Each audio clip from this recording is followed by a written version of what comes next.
Every second counts today. Focus sharp, don't drift away. Lost in pieces, we unite, building worlds with all our might.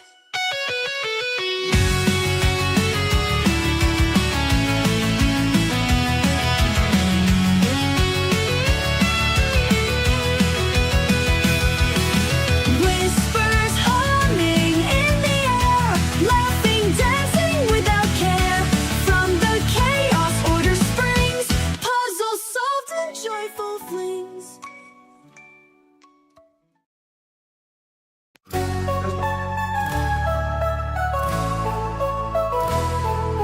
Pieces flying in the air, clock is ticking, no time to spare. Colors blend into the scene, solving puzzles like a dream.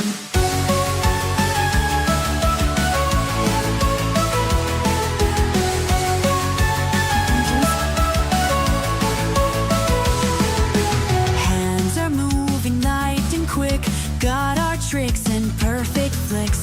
Every corner piece fits tight, speed puzzlers, we own the night. Puzzle mania fills the room, hearts racing, we feel the zoom. Victory is almost near, speed and fun, we have no fear.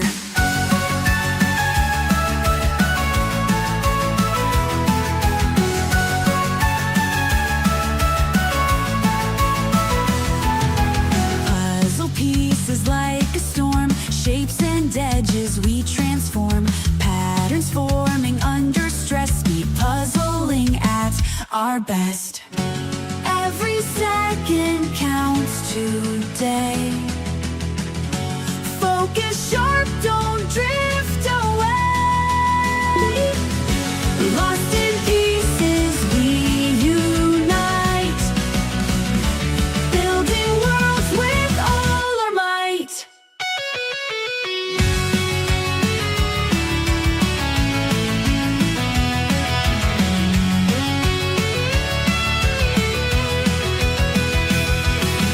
Whispers humming in the air, laughing, dancing without care. From the chaos, order springs, puzzles solved in joyful flings.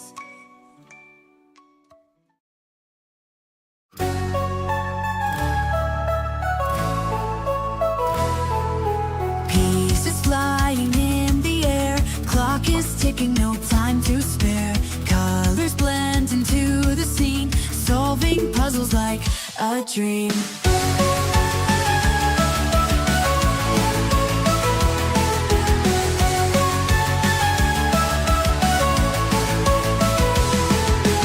Hands are moving light and quick, got our tricks and perfect flicks. Every corner piece fits tight, speed puzzlers, we own the night. Puzzle mania fills the room, hearts racing, we feel the zoom. Victory is almost near, speed and fun, we have no fear.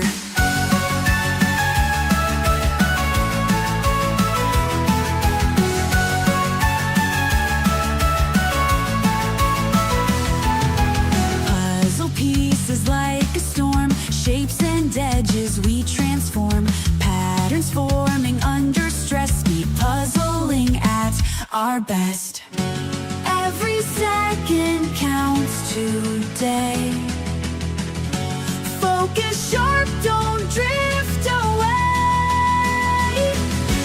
Lost in pieces, we unite, building worlds with all our might.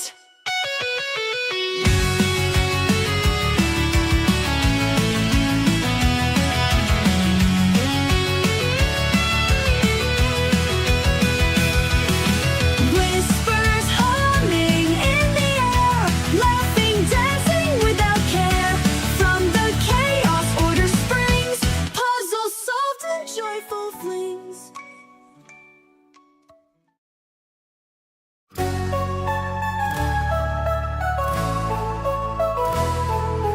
Pieces flying in the air, clock is ticking, no time time to spare. Colors blend into the scene, solving puzzles like a dream.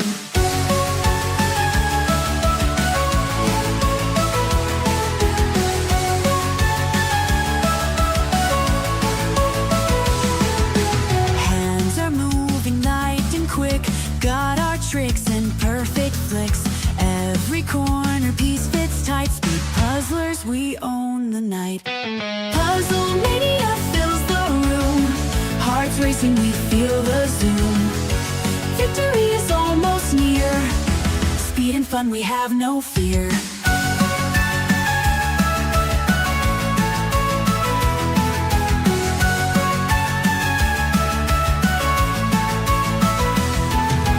Puzzle pieces like a storm, shapes and edges we transform, patterns forming under.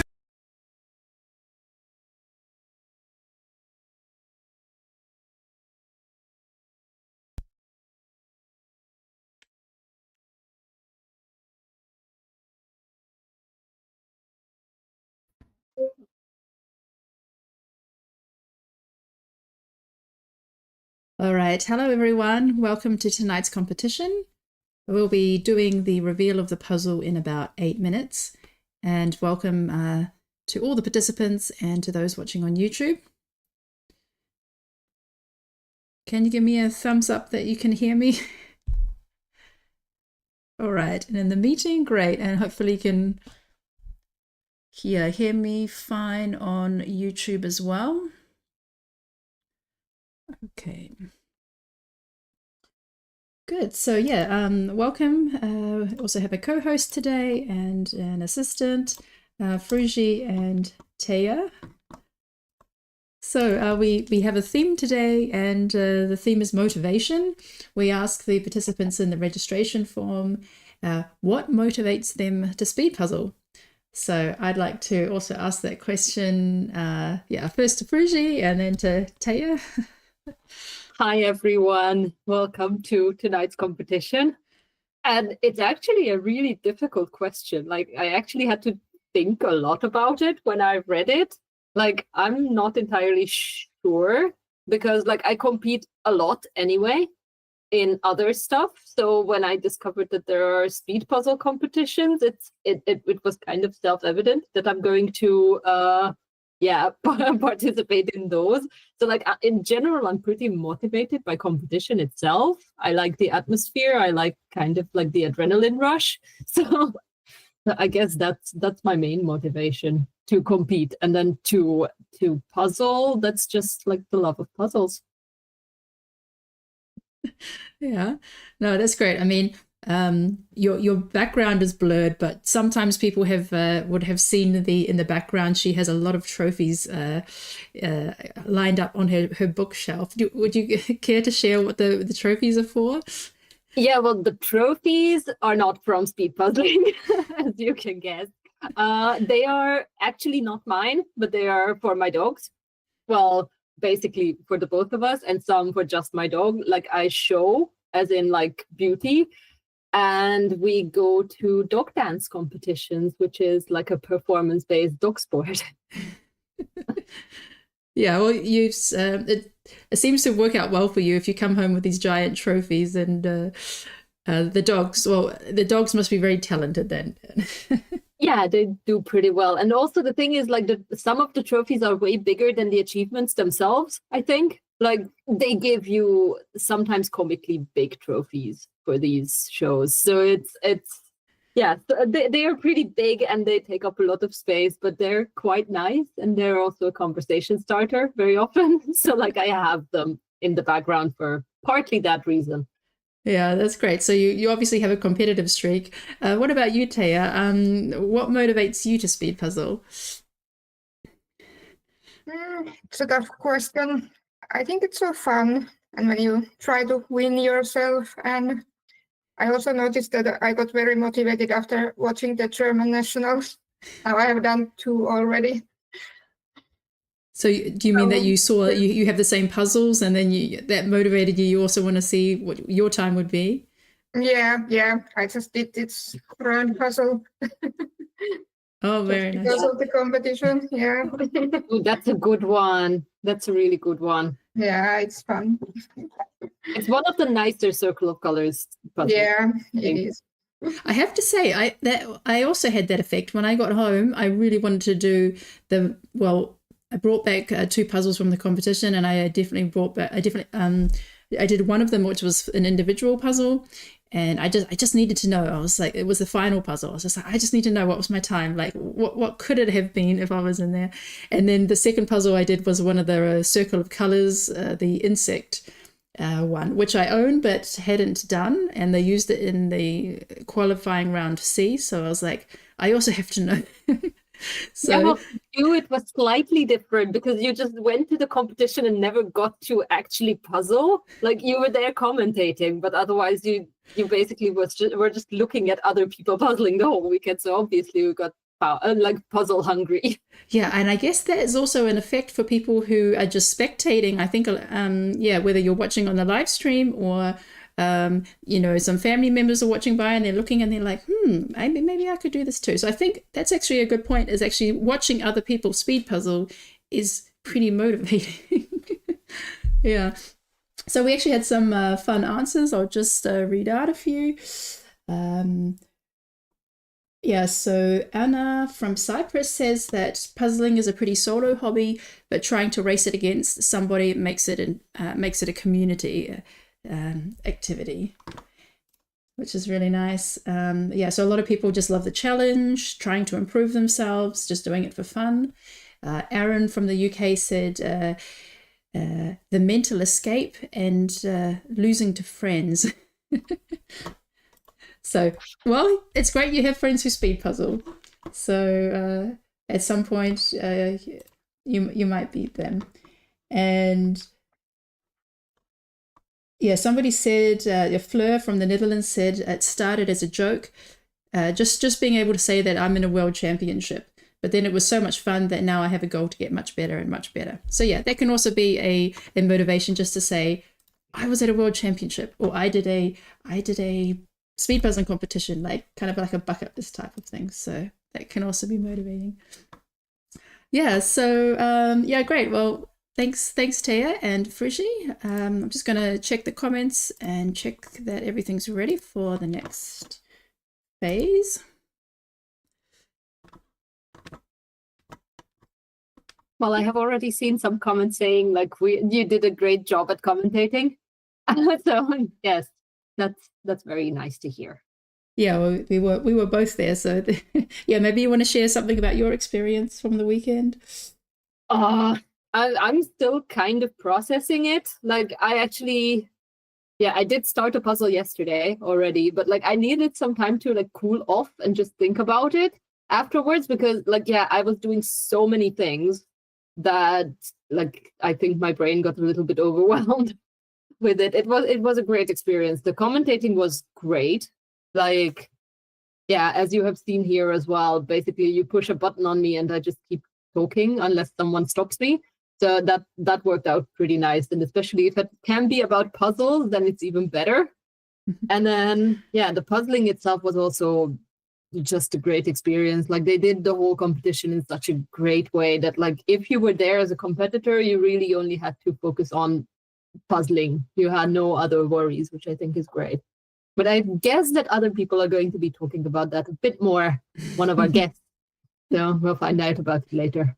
Yeah, that'd be great. We're actually having one of the Germans who was there on the weekend. We'll have a little chat with us later. And I think, is there some comments on YouTube about songs going on? Yes, someone was asking who writes the songs, and then basically I said that it's AI as far as I know. Yeah, so the way that it works, so my husband has some program or some app, don't know which one it is, and then you can just say like, write me a song about speed puzzling and in this style, and then it just like pops out a song, and then you can have some variations of it. So that's what we have. We have several songs, so we choose different ones every time, and glad that you enjoy them. At one point, you're going to have to make a playlist out of it so that it's available on YouTube and people can listen to it. Yes, it's one of the things on our to-do list. All right. Okay, we've got 90 people in the call. All right, let's unwrap the puzzle. Take off the wrapping interested in what's paper going to be. and any, I think this one's wrapped in plastic. You can remove the plastic foil as well. Oh, what brand is that? Bluebird? No, Pieces and Peace? Yes, that's Pieces and Peace.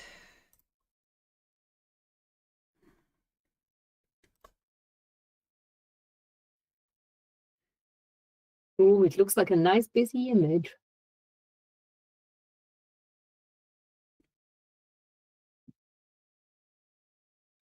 Okay. Yes, so once you have removed the wrapping and any plastic on the puzzle, please place it back in the middle of the table so we know that we are ready to go. Yeah, just regarding the music, we did actually play this music when we had our live event in Trier before some of the competitions. Okay. Looks like we are ready to go.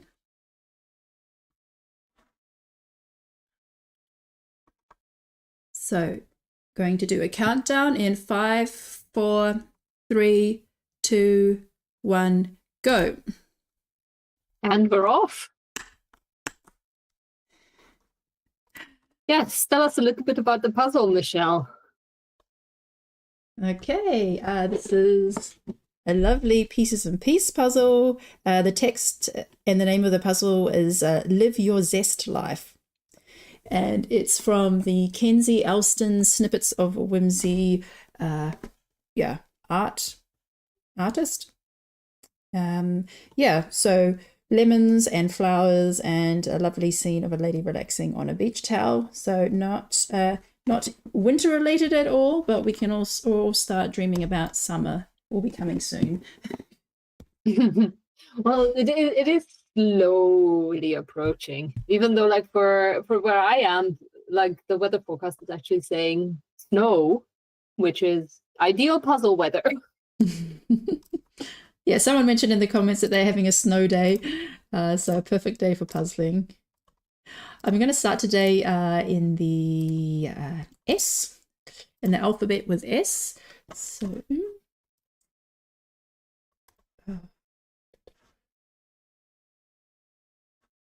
sorry, I have this annoying. There we go. No, every time I do a competition, this ad pops up on my screen and just blocks like my whole. Oh no! My whole spreadsheet. Okay, we're at S. We have Sabrina B from Switzerland, Sandra Scherer from Switzerland, and Sana from Finland, Saka from Czech Republic, Steffi H from Germany, and Teresa from Sweden. We can see that everyone is still very much in the flipping phase. And yes, you can very clearly make out the yellow pieces from all the others.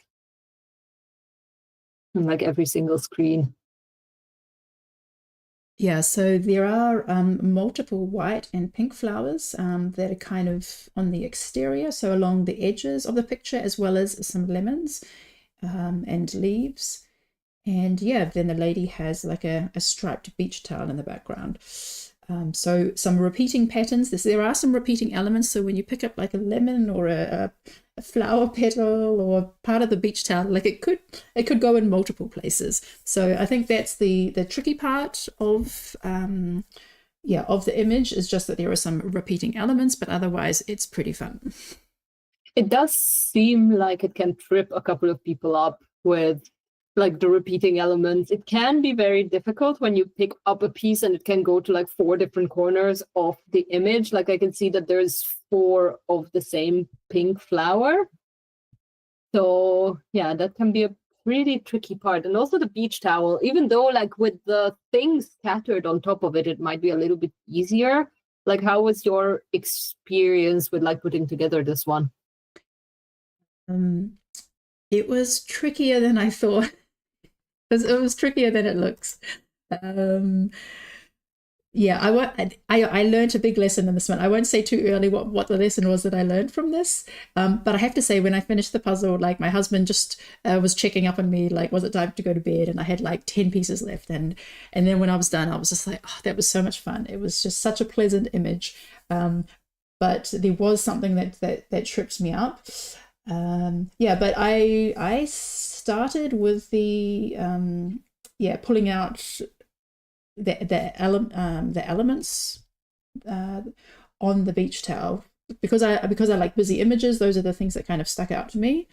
And like the browns are quite easy to pick, and the books and the sandals and the hat. Yeah, my first guess would be that a lot of people would start with the middle, with like, yeah, the towel, the lady in the middle, maybe the text, and then work outwards from there. But we're going to have to see once people got through the flipping time.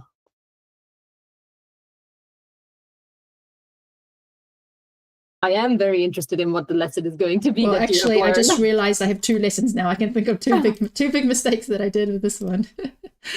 Well, we're going to be interested to hear. I can already see that a couple of people are already making guesses in the comments. They're very initiative in the comments on YouTube. So there are already a couple of guesses on what finishes we're going to have, which is, yeah, pretty solidly under 40 on this one for the first finisher. Sabina says maybe 37, MK 35 and a half. And yeah, Sandra also says sub 35. So this is probably going to go quick.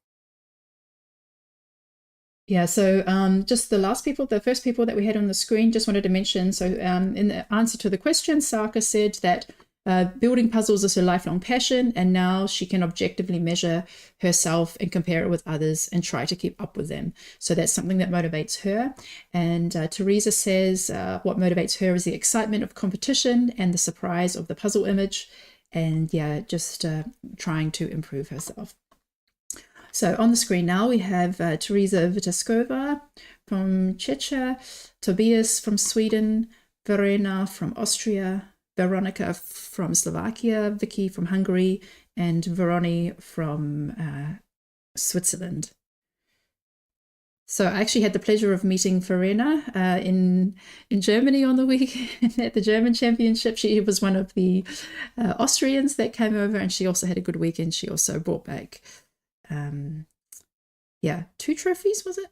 1 trophy? It was definitely 2 trophies. I just have to I think 3rd place in international individual, and then 2nd in pairs. Oh yes, and pairs 3rd? as well. Yeah. So she received 1 for individuals and pairs. So that was nice to have a chat with her, because Verena is a really fast puzzler, and recently she even got into the top 10 and then into the top 6. And I was like, who is this person? And then it was like, oh, that's you. Okay. And we had a nice, we caught the train back to Stuttgart together. So we had a longer time to chat. Ah, pretty cool. Yeah, the Leonberg competition seems like it was like a big meeting hub. Like I also got to meet a lot of people that we have been in touch with for like months on Instagram mostly. And we have somehow never met in person when we were at Worlds or any other competition. So it was pretty nice as well to like finally get to put faces to the profiles. Yeah, I think that was definitely an advantage. And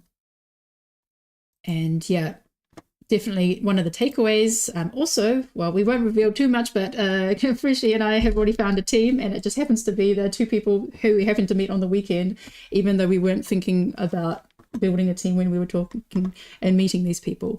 But so I can definitely say it was definitely worth it to go to Leonberg, even though I didn't do any puzzling in Leonberg.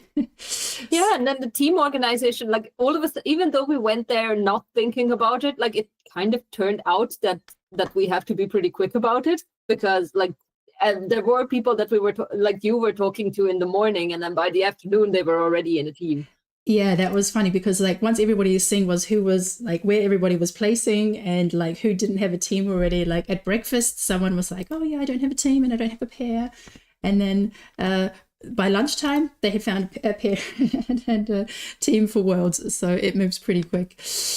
All right, so yeah, Vicky, I'm leaving Vicky on the screen a bit longer because I always like watching her with busy puzzles and how she does the pick and place method.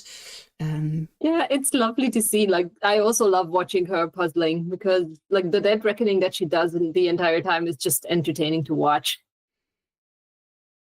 Yeah, Vicky says that what motivates her is that the faster you are, the more puzzles you can complete.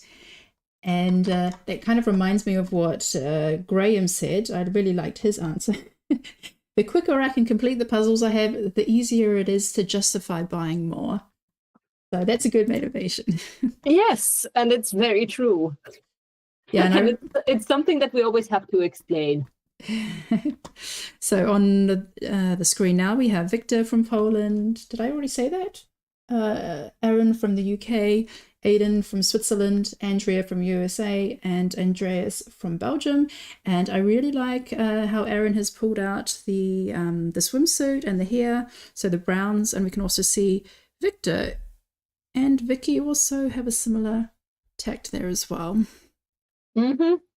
Yeah, it's pretty much along the lines of what I was suspecting so far, that they are building from the inside out, pretty much. At least it looks like it.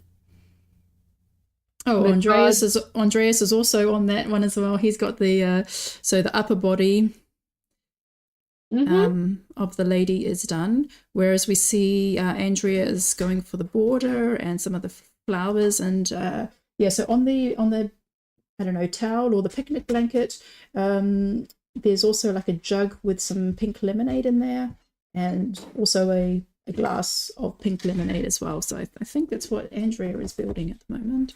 Ah, yes, true.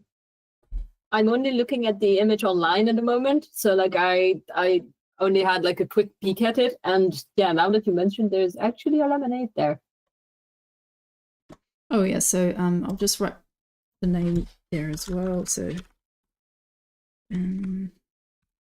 live your Zest life. In German, it has a different name. It's called Lebensfreude. Yeah, the German translator didn't go for the pun. Yeah, but what would it be in German then? Lieber I have no idea. Zitrone sauer Leben. Yeah, it doesn't work. Zitronensüß. Nah, I don't really have the creativity in German to put something like that together yet. So we have Anne-Louise from Sweden, Anna from Cyprus, Anna from Sweden, and Anna Karin. Sorry, I don't see.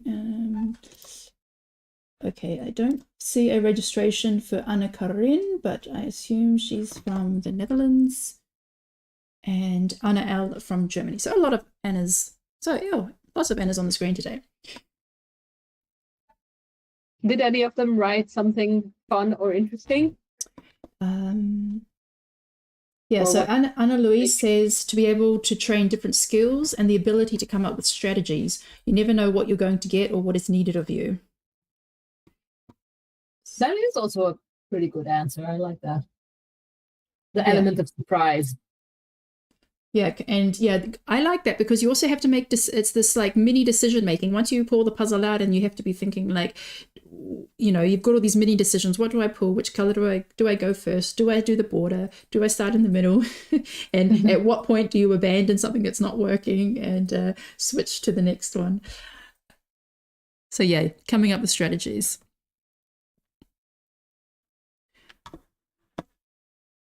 Yeah, and Anna R says it's Anna R from Finland is not on the screen. Anna R from Sweden is, and for her it's fun, and from Anna L from Germany it's the satisfaction of getting faster and beating her previous times. Yeah, it's the challenge to yourself.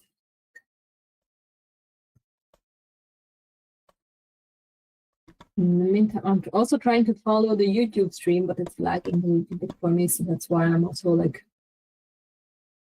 focusing here a little bit more. Yeah, Sandra says that Victor could totally do with sub 35.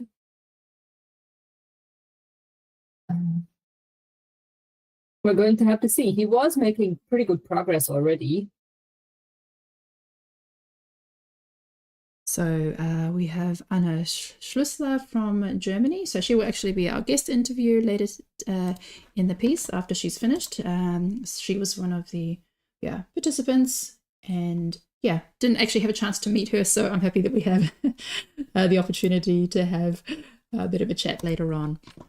Then we also have Annelies from Belgium, Annemie from Switzerland, Astrid from Denmark, Barbara from Austria, and Bibi from Denmark. Yeah, so a lot of people starting simply with the lady and the big hat, the picnic basket, and the books. Yeah, looks like Bibi has pulled out the edge, but just off to the side. Yeah, we're not seeing so many people start with the border. Interesting. Yeah, it's pretty much only Andrea so far, and she's one of those people who always start with the border. As far as I know, I think I've heard her say that before, that she always goes with the border to then, basically fill it out later on. But otherwise, everyone is starting with the lady, as far as I can see. Now I can see about 2 or 3 people in like the overview at the moment who are doing the edge.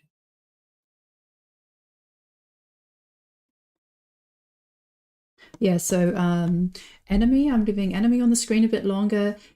So she said that she used to do sports for many years, and speed puzzling gives her back these sport vibes. So so if you're a competitive person and you've always enjoyed these types of activities, and now this is a different way to be competitive and have that competitive environment. So on now we have Birgit from Germany, also someone I was happy to see in Leonberg on the weekend, and her husband Ronnie. Then we have Catherine. Catherine is from Ireland, Charlene from Switzerland, Christina from Denmark, and Kieran from Ireland. So it sounds like things are kicking off in Ireland. We're getting more and more participants from Ireland, and I saw they even have an Irish team this year. Ooh, that is pretty exciting. Did they not have one last year? I don't know. I think I don't remember there being that many participants apart from Emma. I'm going to have to take a look now. Yeah, but there's a team. It's got Emerald. It's got Emerald in the team name. Well, 2024. Yes. There's no participant list anymore, I think. So we see Catherine and Charlene are going for the border, and the others are starting with the lady. I love Annemie's unicorns. We also got to see a lot of them over the weekend. She is a big collector of unicorns. So I really liked doing the swimsuit as well, and the lady and the picnic basket, and basically all the elements you see right now. Like if you look at Birgit's board off to the side, she has pretty much all the main elements built already that stand out on the picnic blanket. And that, I have to say, after that, I got a bit lost because everything else, there's a lot of yellows. There's a lot of this olivey this background color. There's a lot of flowers, a lot of leaves, and a lot of text as well, and the towel, of course. So I have to say, those were the easy elements. I was like, yep, I'm going to do all those, that, and that. And then I got to a point where I was like, oh, which one do I go for now? And I was a bit intimidated because so much just looked similar. So it'll be interesting to see after we see everybody kind of fill out these standout elements, where do people go next and how do people approach those repetitive elements? Yeah, pretty much the way I would think of going about it is like to get like the pink flowers, because those might still stand out from like the repetitive element. Put those together, try to see which one goes where, and then do the same with the other flowers, but they might blend a little bit more, and then the leaves, and then the yellows. But not sure which order you would go with that.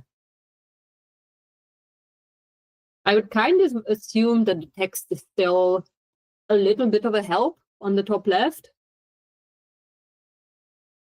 Yeah, true. And there's also the text. So it'll be interesting to see who goes for the text and who goes for lemons and the border. So we have Claudia from Germany, Danique from the Netherlands, Daria from Denmark, Ekaterina from Russia, and Alina from Latvia. And Claudia says that she really enjoys being part of the speed puzzle community. It feels like a place where she's fine and can be herself. And it's also encouraging to see so many people who are older or who have not so speedy hand improvements but are still successful. And speed puzzling is a moment to shine. It definitely is, yeah. I really like these answers. It really feels like people put like a lot of thought into it as well. Yeah, I have to say, from all the questions we've asked so far, this is the one that had the most answers.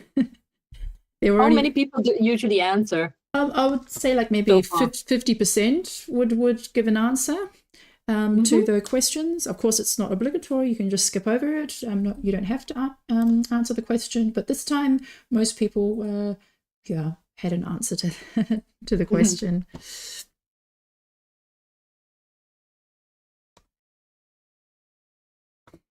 Okay.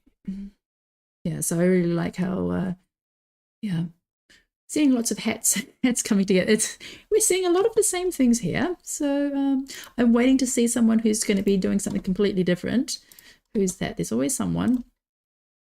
There is always someone. We're waiting to be surprised. In the meantime, in the comments, I can see MK is looking forward to March. And it made me wonder, like, what's in March? But I think the Belgian Nationals is then, that I know. And then the Swedish Nationals was in March. I think Norwegian is in March, possibly. Something in the north. And then Sandra's the Swedish Nationals. So on screen we have, did I already say Alina? Alina from Latvia? I think not yet. Okay, so in the top left we have Alina from Latvia, then Eliska from Czechia, Elodie from France, Emilia from Finland, Emma from Sweden, and Eric from the Netherlands.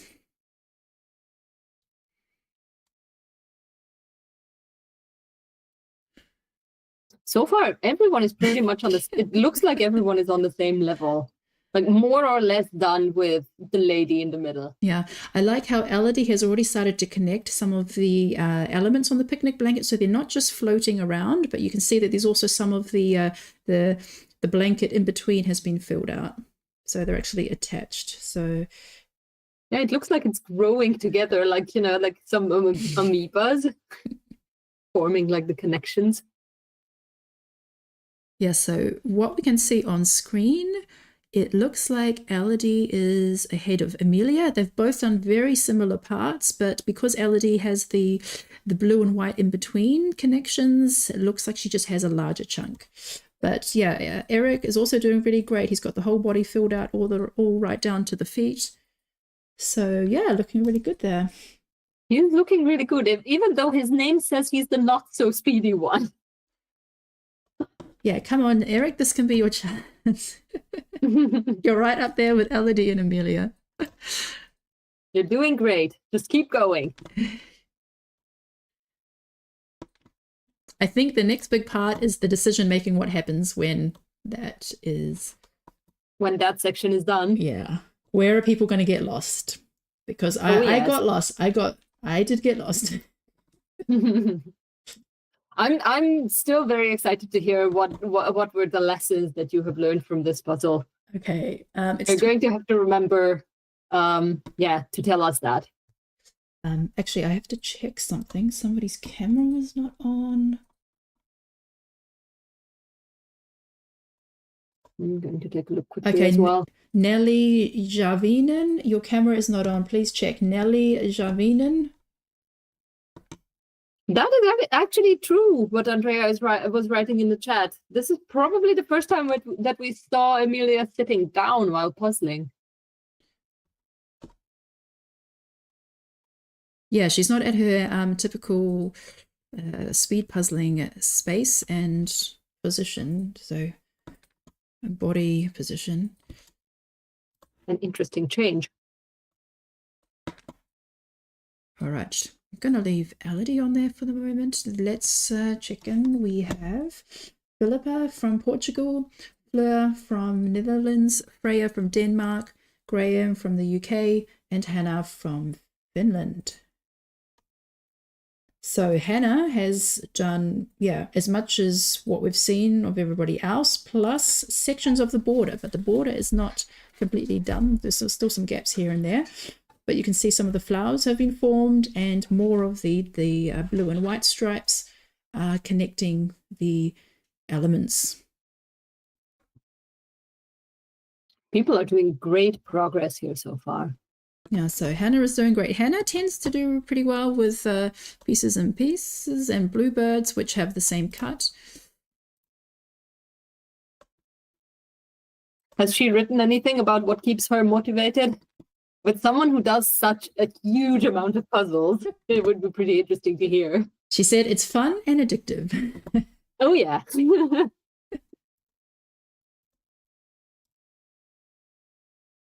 And what motivates Eric? He wants to be faster than his wife. And that's also a pretty good motivation to just have like a little household competition.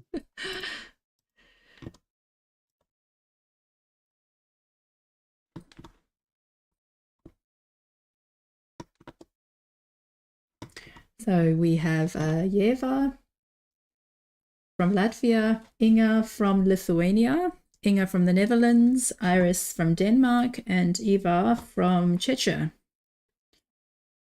Which country was the most represented this time? Probably Germany. Recently, we've usually had about 20 Germans every competition. It is not that surprising, but still, it's always interesting to hear like the distribution between what countries are represented. Yeah, so comparing Inga with Hannah, they look very similar. I think Hannah has a bit more built out. I would have all of a sudden said Inga has more, but no, I see it better now. But like the color, not the colors, It looks like the Inga numbers cover it up a little bit for Hannah from the way I look at it in the live stream. Yeah, it looks like Inga has a lot less pieces, but I don't know if there are some more pieces that we aren't in the camera angle. If beyond those green pieces where her hand is, if there are more pieces off to the side, because it looks like from the built out sections, it looks very similar, but it looks like Hannah has a lot more pieces. Yes. But yeah, both doing amazing. Looks like it looks like they're in the lead so far. But however, Iris is also doing really fantastic. She's got very few gaps in the section that she has built. So she's being a bit more not so darting around too much and starting a new section. She's got the blue and white pile and she is searching through and trying to fill in those gaps. I also like her color sorting because it looks very organized. Like all the yellow things are on the top, all like brownish, pinkish, whatever is on the left, and then everything else on the right. I can see like that's probably like pieces of the blanket or beach towel that is to her right hand, and then some of the green a little bit higher. So it's organized really well. So she can most probably navigate pretty good of what she's going to reach for next, which is always nice to see.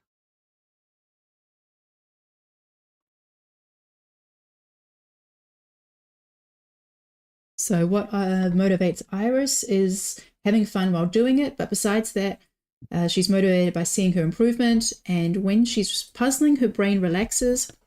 And she's so focused that she can't think of anything else, so it's a lovely break for her brain.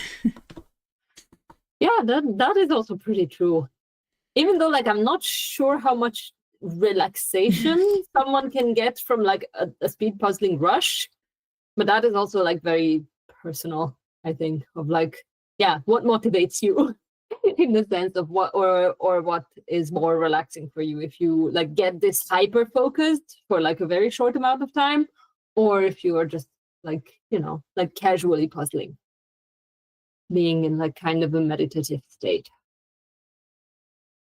I'm going to leave Inga on the screen a bit longer, and then we have Janine from Germany, Jenny from Finland, Joanna from Poland, Judith from Germany, and Jukka from Finland.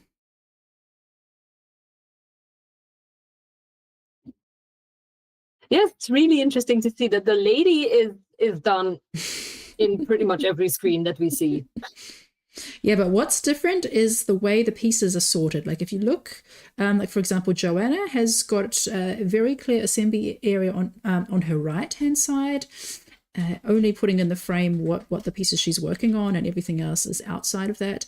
Judith has hers with like a, yeah, it looks like the border pieces are all pulled out to the left, and then she's pulling other pieces from the right, and she's doing her puzzle sideways. Yuka's, his are a bit more spread out, as are Jenny's and Janine. So yeah, just different ways of managing the pieces.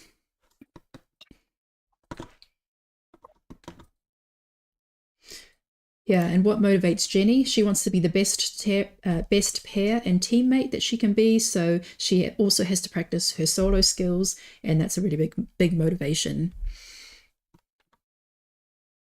Yeah, it's interesting how no one so far has mentioned like, you know, the team and pair as like motivation. It hasn't come up yet, but I guess it's also because of how the question was formulated, of like what motivates you personally. But I think now that we have a team, it also motivates me, because now I feel a certain responsibility to you and the others. Yes, Christian's about to finish. Oh, wow. Okay. Yeah, I was kind of having a feeling that we're going to be surprised by a What? finisher. 30 minutes? Okay, here we go. Christian, 10 pieces left. Oh my. Wait for us. Give us a few seconds. And he takes his third win, unless anyone is going to like, oh man. Yeah, we can't really chat away and show everybody before the first finisher. Congratulations. So third win for for Christian. Well done. Third place for first place for Christian 3 times this year. So he is on a good roll. So we're almost, are we reaching where we are? Yeah. So I think we still have a bit of time. I'm going to move a bit faster. And then Sabina is asking if second will be Victor, and we might have to check on him, I think. Yeah, I'll come back to him in a few minutes. I just had him on the screen, and he is still a bit further away. We do have a bit more time. But okay, I will be keeping a close track of any messages I get through from the virtual assistants. If there's anybody else who's going to sneak in, but I think we have a few more minutes, so I will keep moving. We have Karin from Austria, Kirsty from Finland, Lenka from Slovakia, Letizia from Switzerland, Linda from the Netherlands, and Marit from Finland. So Lenka has also completed the border and has significant progress. Lenka is always very nice to watch when puzzling as well. Like, she's also super organized, and she seems very meticulous in how she's completing the puzzle. It's, yeah, for me, it's always a joy to watch. So was there any guesses close to 30 minutes? There was only like sub 35. I don't want to say anything silly. I think it was SJ. MK. MK says guess 35 and a half, and then Sandra says 35. She was probably the closest. So we have Maya from Finland, Margriet. Here we go. Margriet from the Netherlands, Maria from Slovakia, Maria TV and her cat in the basket. From Sweden, Marie from Norway, and Marlene from the Netherlands. I'm going to keep moving. The cat in the basket is probably the best mascot. I'm actually surprised. Like, it's not in the rules that you can't take like a live animal as a mascot onto your table. You had like live competitions, which could be pretty fun. Nelly Javinen, your camera is still off. Nelly Javinen.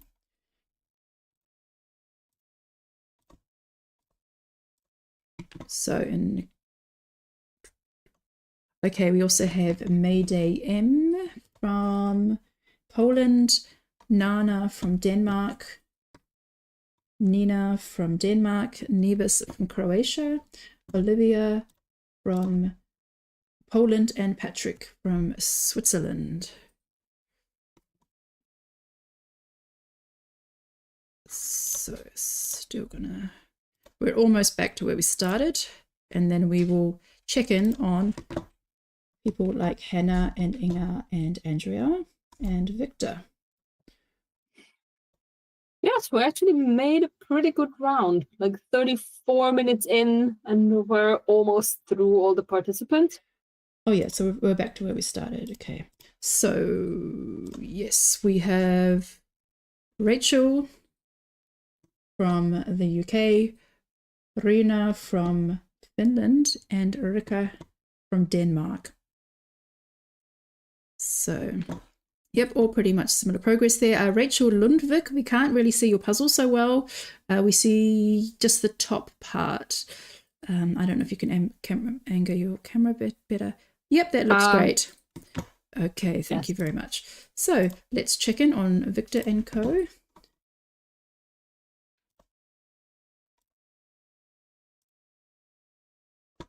Everyone is doing great progress. Like, yes, basically whenever Christian is participating by now, we just kind of have to be prepared for him to finish, like, yeah, lightning fast and probably sooner than we think. I have to say, I'm so impressed because he doesn't even do these brands. He does Castellan and Ravensburger and Treffel. Yeah, Polish brands. And then this is, I've never seen him do, well, I think he's borrowed some of these from Victor or for some other people, but that's really impressive. So right now we have Vicky, Victor, okay, looks ahead. Just filling in the towels. Yeah, so he's really closed and gone from the outside towards, he's leaving the text for last. So yeah, that was my big lesson. I got really stuck on the text. I thought I really enjoy text, but it is diagonal. That is the big lesson. Diagonal text is not the same as horizontal text because you don't have the did it mess it up that much? Yeah, you don't have the pieces like in a train, like in a line, kind of like connected to each other. They're all kind of like shifty, like it was really complicated. And the other problem was I did the border first and it just took me forever because it looks all the same. You have all these repeating leaves and lemons. So I don't know. I have seen that with a couple of like pieces and piece puzzles in general, that like the border tends to be very similar a lot of times, but I guess it's the type of artwork that they use as well. Like there was that one with the Amsterdam window with like the mug and like buildings in the background and everything there as well. I think the edge tripped up a lot of people. Yeah, it can be a challenge. It would, I don't know, I would probably try to like by little parts to still connect the edge, because I'm also kind of fixated on having the edge for myself most of the time. But yeah, it could be tricky. Okay, so it looks like at the moment in the lead we have Victor. He's got parts of the blue and white stripes and the text to finish off, whereas Inga still has the same as Victor, plus lemons and some of the yellowish green background. I would have thought. However, still on a similar level to Hannah. I would have thought Andrea, even though in contrast to Victor, it seems like they have the exact opposite things missing. But I'm not entirely sure. Does it maybe Victor is like the blanket, it blends in, like the white parts of the blanket blends into the table that he's using. I think.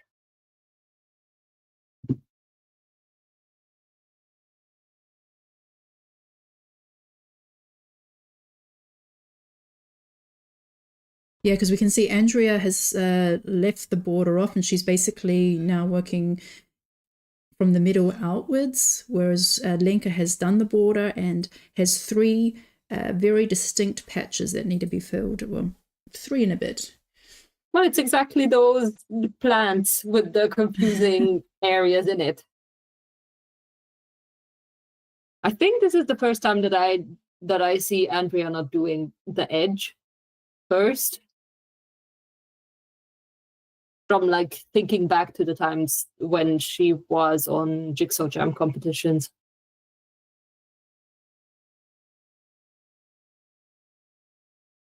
It's also just unbelievable that Christian finished 7 minutes ago, 8 minutes ago already. And yeah, the second finisher is going to be probably almost 10 minutes behind. Yeah, so according to my timestamp, it was at 31 minutes, but I'm sure that on the screen it was, still on the 30 something. Somewhere around 30 something, I would say too. But yes, we've just passed the 10-minute mark. So but Victor coming on close. So there he's going with the text. How many times have we had it on Jigsaw Jams already that Christian was first and then Victor second? This would be twice now, but if Victor manages to finish in second place, it will be 3rd in a row. Mm-hmm. Yeah, so Inga is ahead of Lenka. Looks like Inga is accelerating. She seems to have less pieces than Hannah now, so could be looking at 3rd place. It is possible. It seems like Lenka has slowed down a little bit, especially at these very tricky, similar areas. You can see her zooming around on multiple missing parts, trying to place the piece before actually managing to do one. Okay, Amelia is back to standing up and swaying in her rhythm. I think she's picking up speed now.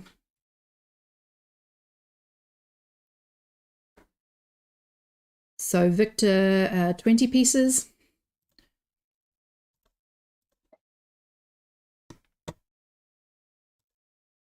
My live stream on YouTube is very much lagging behind, so that's why I'm also not really talking about what is happening on screen. I'm just trying to follow on my own Google chat to see what is going on.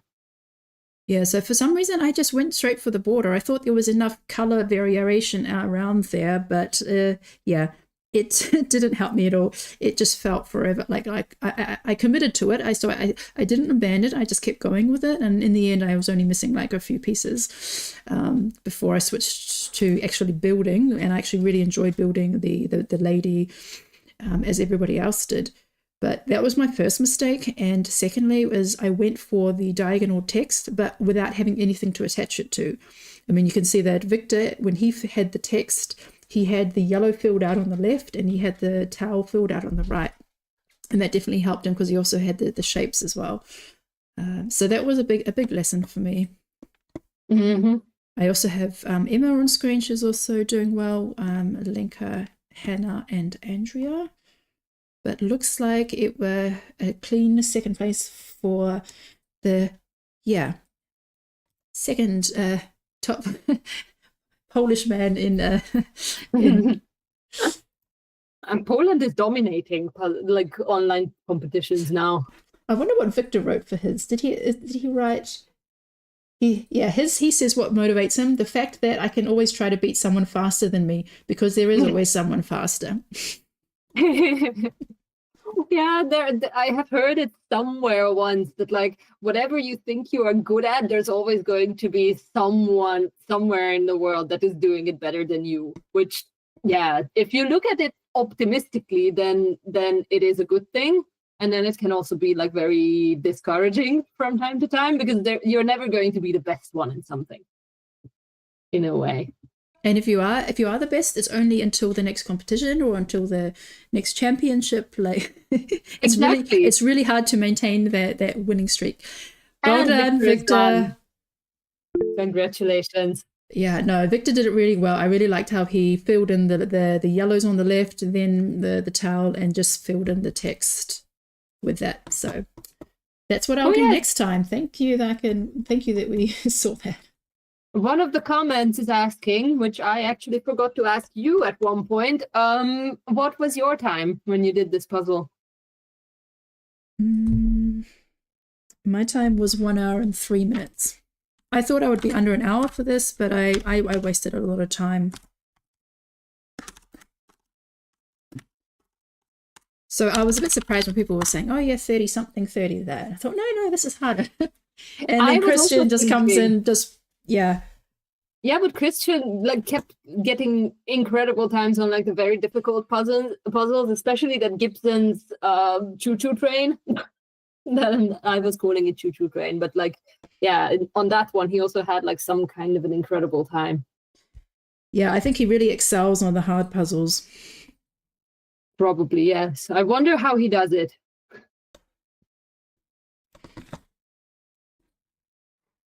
Yeah, Victor said that Christian just does really a lot. He's been puzzling all his life, but he also does a lot of big puzzles, like 9,000, 18,000, these types of puzzles. And also Veronica, who hooked us from Poland, also has a similar background like that. So like 500 pieces to them is like nothing.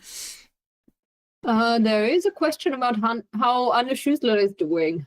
If we can show her on the screen. Real quick.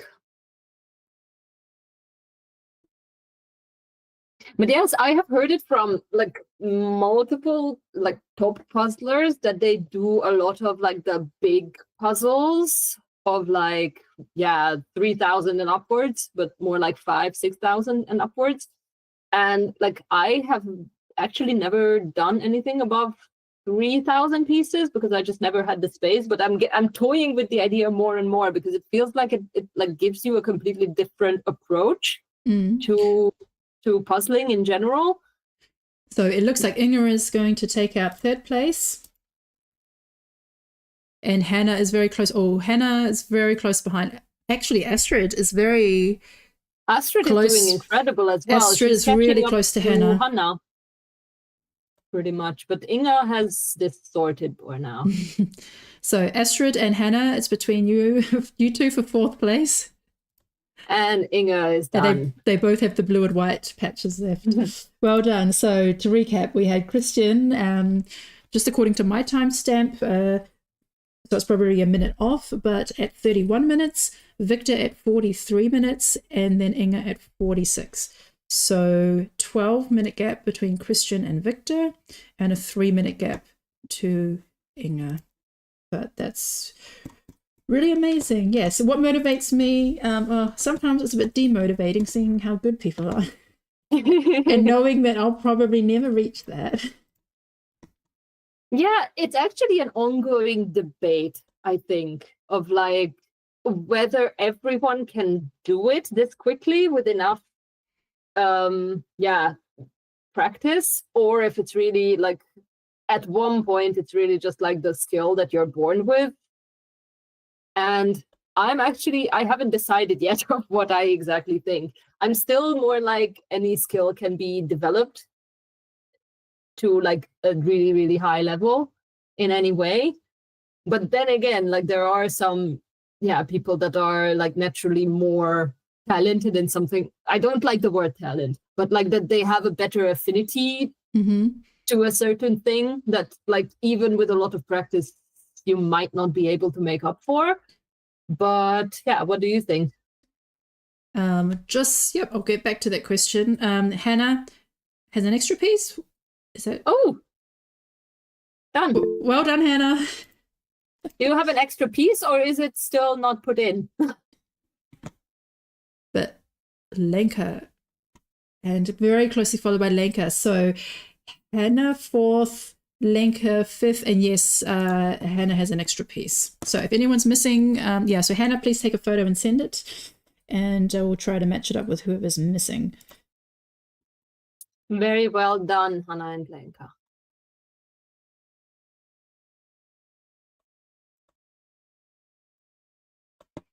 So Andrea is going to take out 6th.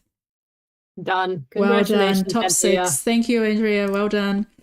So And then Astrid Astrid is is super very close. Maybe 10 pieces left?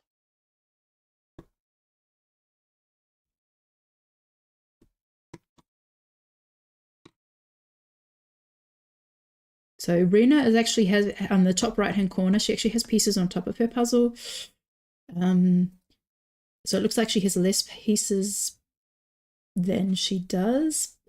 I personally can't do that because I forget about pieces, but I know some people do that. And can, To stack pieces on top of the puzzle. yeah, I also can't do that. yeah. Like, it just blends in with whatever I see. But Astrid's, gonna make it in the top 10. And look, Verena and Emma are also very close, and Anami. So we have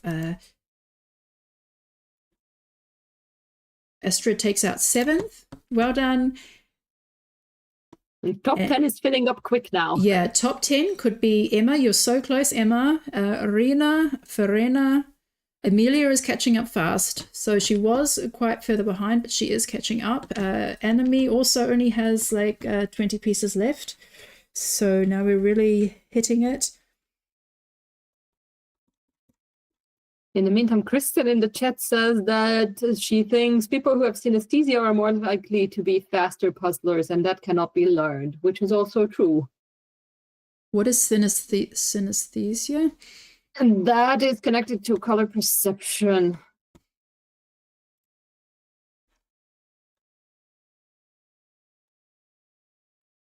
Which is true.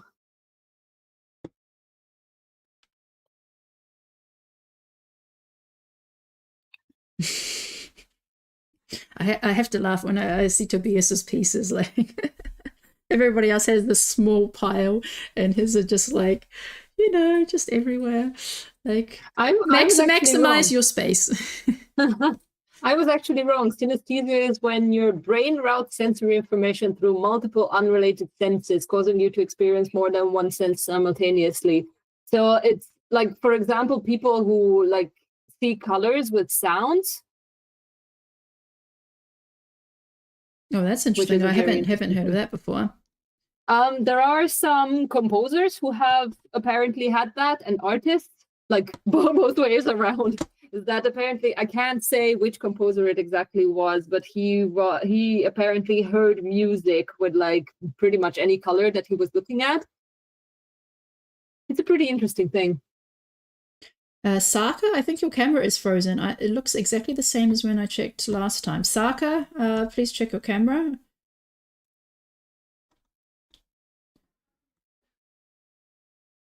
All right, Victor. Yeah, so Christian is not being interviewed, but Victor. Yes. The extra piece has a different cut than the rest of the puzzle, says Hannah. Yeah. It might be from a completely unrelated puzzle, or is it the same image? Hi. Hi, Victor. Hello. Hello. Nice to see you. Well done, Emma. Emma just finished. Congratulations. There's still one spot in the top 10, and Anami takes it. So, Victor, tell us about this puzzle. Have you seen this one before? And do you like pieces on piece? I only have one Pieces and Peace puzzle, and it's from EJJ. But not, I wasn't competing back then, but I bought it with some other competition puzzles from you. I actually really like it. And this specific puzzle I also really like, but I was very, I have to call it concerned that it's taking so long because I was expecting something like 35. And by looking at the image, and I'm just doing this, and I think I'm doing really, really great. And because I had the commentary on and Christian finished, I'm like, okay, I'm okay. And then I'm hearing the time, and I'm like, wait, why is it so slow, despite the fact that it feels so fast? And I don't know, like, there were some parts of this puzzle that were really difficult, especially the writing. I don't know. I wanted to do the writing, and actually, because of the live stream, you said the writing is great, and I was like, oh, I didn't even see the writing. Okay, let me grab it, and I grabbed it, and I was like, no, no, this is not happening. But the yellows were actually not that bad. But the white flowers, they were something else. I don't know. I think if I did it again without the competition adrenaline, maybe I would be faster with the white flowers. But aside from that, this is actually very, very nice. The beginning was very good for me with the lady and the things on the, what is it? The towel. Mm-hmm. But after that, I was like, I have so many pieces that are just like, yeah, we exist and we are purple and white. So and I was like, yeah, so exist somewhere else. I don't want you here. And I was doing the edge at the very beginning. Like I did like 5 pieces, and then I was like, okay, something else. And then I think I just did the border throughout the whole thing. So I never had a moment that it was like, okay, I need to do the border. I was just like doing it one by one every like 5 or 10 seconds because I saw something that would be interesting. Mm-hmm. It's pretty interesting that you mentioned the white flowers, because like as we were chatting, I think at one point I was telling Michelle that like just looking at the image, I would have picked those out pretty quickly.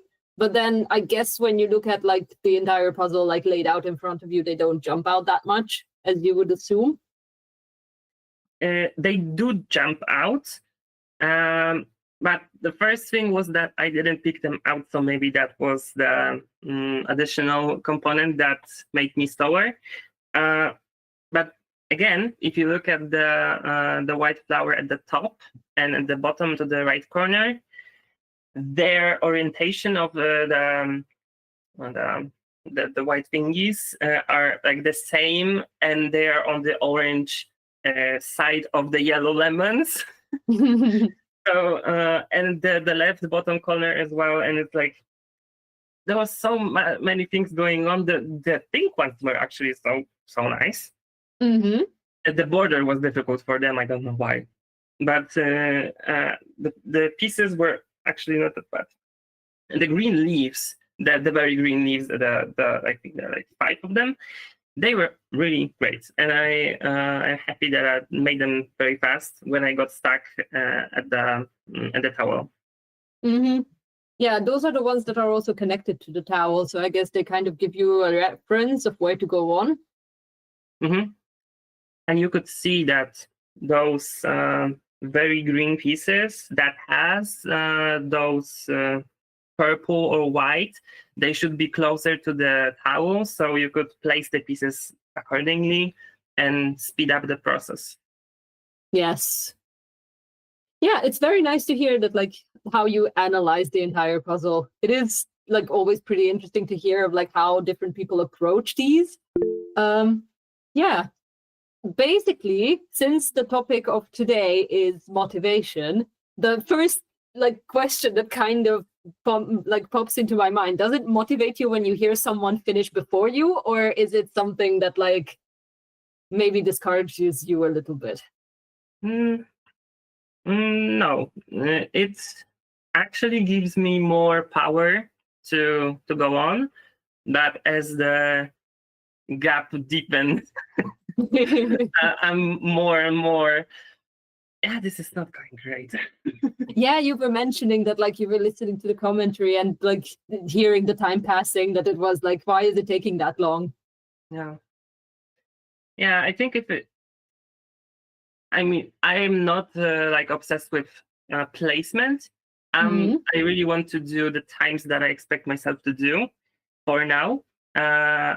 And yeah, for this puzzle, I was disappointed with my time, but I should be happy with my placement, right? So Yes, it of depends course. how you buy it.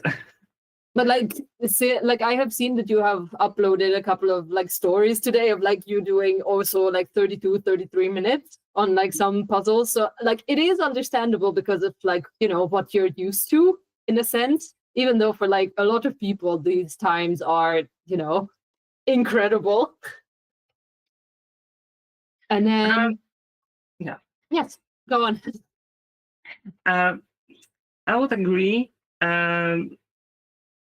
But I'm still before understanding what exactly makes a puzzle difficult for me. Because I thought that I had a very good understanding of it before. And I started, I think it was actually yesterday, I started doing my analysis of every puzzle that I had. Like a collective one. So I started with Cherry Pazzi because I had like 10 of them. So I could look at the times that I had for those puzzles and list out those differences and my suspicions why they would be more difficult for me or for anyone. And yeah, so I'm at the very beginning of the process. I don't know. I feel like maybe if this puzzle was a Ravensburger, I would be faster. So I'm wondering if it like implies to also other puzzlers, because here I actually didn't have any false fits, and I kind of tend to do for Bluebird and Pieces and Peace. But not with this one. So I was like, why is it not adding up? It could also like be in connection with the image as well, because like I have the same experience that like with Pieces and Peace and Bluebird, you get so many false fits in general. I have the same experience, and then the image often doesn't help with that either, because you kind of know where a piece is supposed to go, you know? Yeah. But it did grab my attention of what you were saying about what makes a puzzle difficult for you, and that you are kind of like kind of experimenting with it at the moment, and like what makes a puzzle difficult for you? For now, I would say I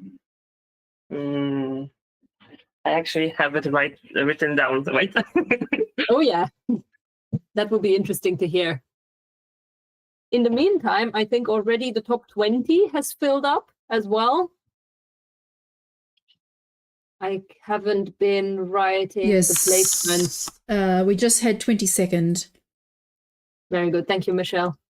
So the top 10 was Christian, Victor, Inga, Hannah, Lenka, Andrea, Astrid, Verena, Emma, and Anami.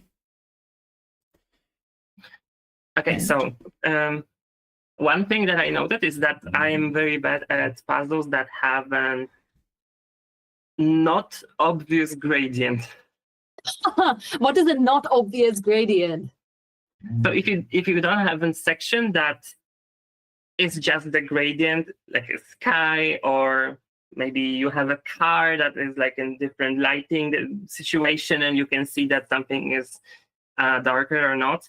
So if the gradient exists, but it's not like linear, but it's in different directions, then Uh-huh. it makes it very difficult.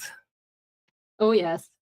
And the next thing would be that if a puzzle has sections that are kind of in impressionism style, and not even the painting like, but you have those kind of things that you have a piece that has actually 10 different colors on it, but they belong to the same section, but they're like so random. But if you look at like from far away and the solved puzzle, it makes sense. This is very hard for me to do. And I think I just struggle with sections that require me to really, really commit and focus on the piece shapes. And it is not. But yeah, I'm working on that. And then again, if there are some, especially in the sky, if you have clouds, if the clouds are obvious, and you have, let's say, 4 clouds, and they are white, and you can see them, it's all right.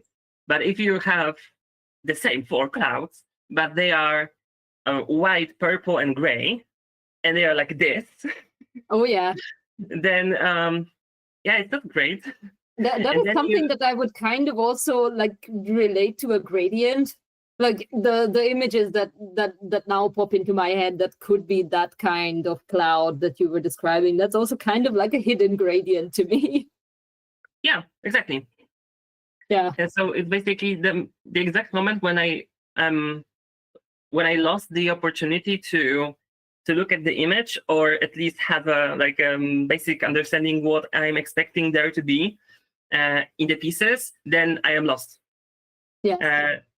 And if I'm not lost, I'm very fast. But if I just lose myself at this section, if it's the sky or something else, then it's really bad. And here, the bad thing was the background and the flowers. I don't know why.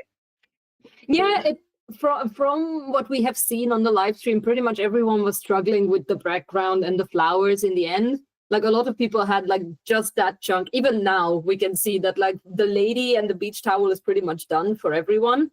And then yes, it's the background and the flowers that is like tripping everyone up. Did you learn something from like finishing those sections of like how those could be done more easily? Maybe someone who is listening to the live stream can still take away something from it. So I would say that the main thing that you would need to look at is that you actually have a gradient in the background. But it's not linear. So the top left and bottom right corners are orangey, but they are still green. And the other 2 corners are just olive. Oh yes, I think I can see what you're talking about. Like I'm only like I don't have the puzzle on me, so I'm just looking at like an online image. But I think I understand what you're saying. Yeah, and the other thing is that every lemon, the uncut lemon, has 2 sides. One side is very bright with very white dots, and the other side is with orange dots. And it's the same for each of them. Yeah, and for the leaves that are kind of turquoise and have those blue lines in the leaf, they are distinguishable because you see that some of them has like very sprayed white dots on them, and some of them don't. And also you can look at the gradient in the background. And when it comes to the towel, you just spray. Oh yeah, yes, that is very true. Yes, Michelle, did you still have any questions? Yes. Do you have times when you feel like you're not meeting your goals, and how do you keep motivated? this is a good question because that's what I need to do after this one. I, I don't know. Sometimes when I'm not meeting my goals, I'm disappointed. I'm not discouraged. I'm just disappointed. So I always try to find a reason why I didn't meet my goals. It's not always really easy to do,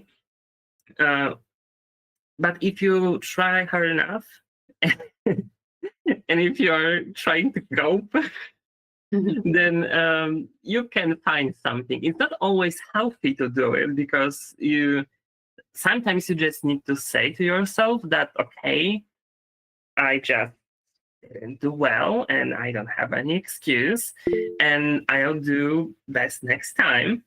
But most of the time you can pinpoint something. So if you, especially for this puzzle, I would say that maybe I would start with the background faster earlier on when I got stuck with the towel. And maybe I would try to be more collected when trying to do the writing because I was so all over the place. I was so stressed while doing it. I couldn't recognize any of the letters.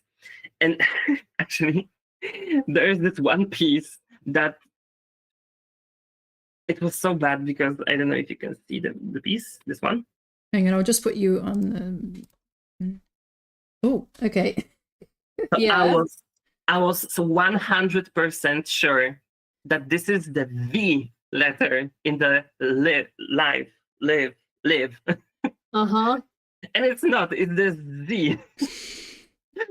And I was trying to put this piece in this V like 500 times.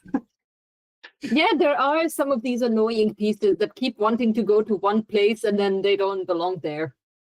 Yeah, exactly. So sometimes you need to let go. So I think with this puzzle, what I did wrong was not letting go. What I did wrong was trying to do the edge at the very beginning, despite knowing that I shouldn't, because I said to myself after looking at the image that I'm not doing the edge.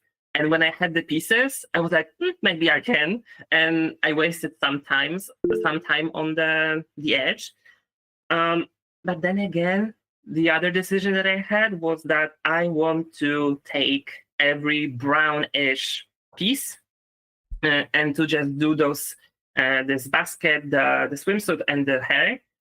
And it went great. This was a great decision at the very beginning. Then I collected the skin, the books, the other things on the towel. But I don't know, maybe the other thing was that I was very disorganized. I don't know if you saw on the live stream, but I had like everything everywhere, especially the edges. I didn't have one pile of edges. I almost always have the single pile of edges, but I had like, they were here and like this. So one takeaway is to not do it again. But yeah, as I said, the one thing you can do is to just hyper analyze and to be like, okay, if I didn't meet my goal, I can at least try to find one thing that was a bad decision or something else. Or you can always put it on like an environmental factors. Let's say you didn't sleep well, or maybe you should sleep more, or you should eat, or you were too stressed. There are so many things that can go wrong with speed puzzling that you will always find something. I assure you, everyone. Yeah, no, that's great. And I that's what I always feel is like there's always a lesson to learn from every puzzle that always teaches you something about yourself or about how to approach it in the future. Like I know when I do this a second time, I'm going to do what you did with the text and leave it till the end and close it in from both sides. And yeah, just I need to work on my judgment skills of do I start with a border or do I not? But yeah, that was yeah, congratulations, Victor. Great that you got second place. At some point, you have to beat Christian. You know, We'll be Oh. here for that. There was a one competition when we were top 2 together, but I was first. Oh, really? It was the rainbow staircase. Ah, okay. Oh, okay. But actually, today is my 11th time of being second. 11th time At of being one second point- to Christian. Do you mean specifically? No, in general, in EJJs. Oh, okay. I thought after Christian. No. But then it's true what you say, that there are other people who have beaten you. There's always somebody else that's faster than you, and that hopefully keeps you motivated. Yeah, I don't know if I would have so much motivation to go on if I was the best. Like, I find it inspiring that Kristen or Christian or Alejandro, they still keep on practicing and they are getting better. Because I feel like if I were this good and I knew that I was like at the very top, I would start practicing because I would feel threatened that people are getting like better, but I wouldn't have this component in my head of like I need to practice by myself, like to do it for me. I'm very competitive, like in a good way, so I always am happy that even if I'm not beating other people, I'm really happy that I'm just competing and that I have something to strive for. Yeah, I don't think I'll ever get to the point that I don't need to train, or like in my head, because like this is a very different from like real world. My head is very straight. Yeah, well, yeah, lots of things to ponder. But I think many people they're probably motivated to one day beat you. But yes, we can all beat you in our dreams. All right, thanks, Victor. Have a good night. Thank you very much. Congrats again. Thank you. Bye. Bye. So the time is 1 hour and 15 minutes, and we've had about 40 finishes. So about half have finished. So yeah, I think this one is yeah, people are definitely slowing down towards the end. But yeah, we still have plenty of time. Still 45 minutes. Let's just check in. Yeah. Oh yeah, Birgit is about to finish, and Linda as well. Yes, great. Yeah. Congratulations. Charlone's just got a few gaps, Philippa as well, and Marlene. So, oh, and Anna. So we're going to get couple more finishes in a minute. Very good. And let's have a chat with Inga from the Netherlands.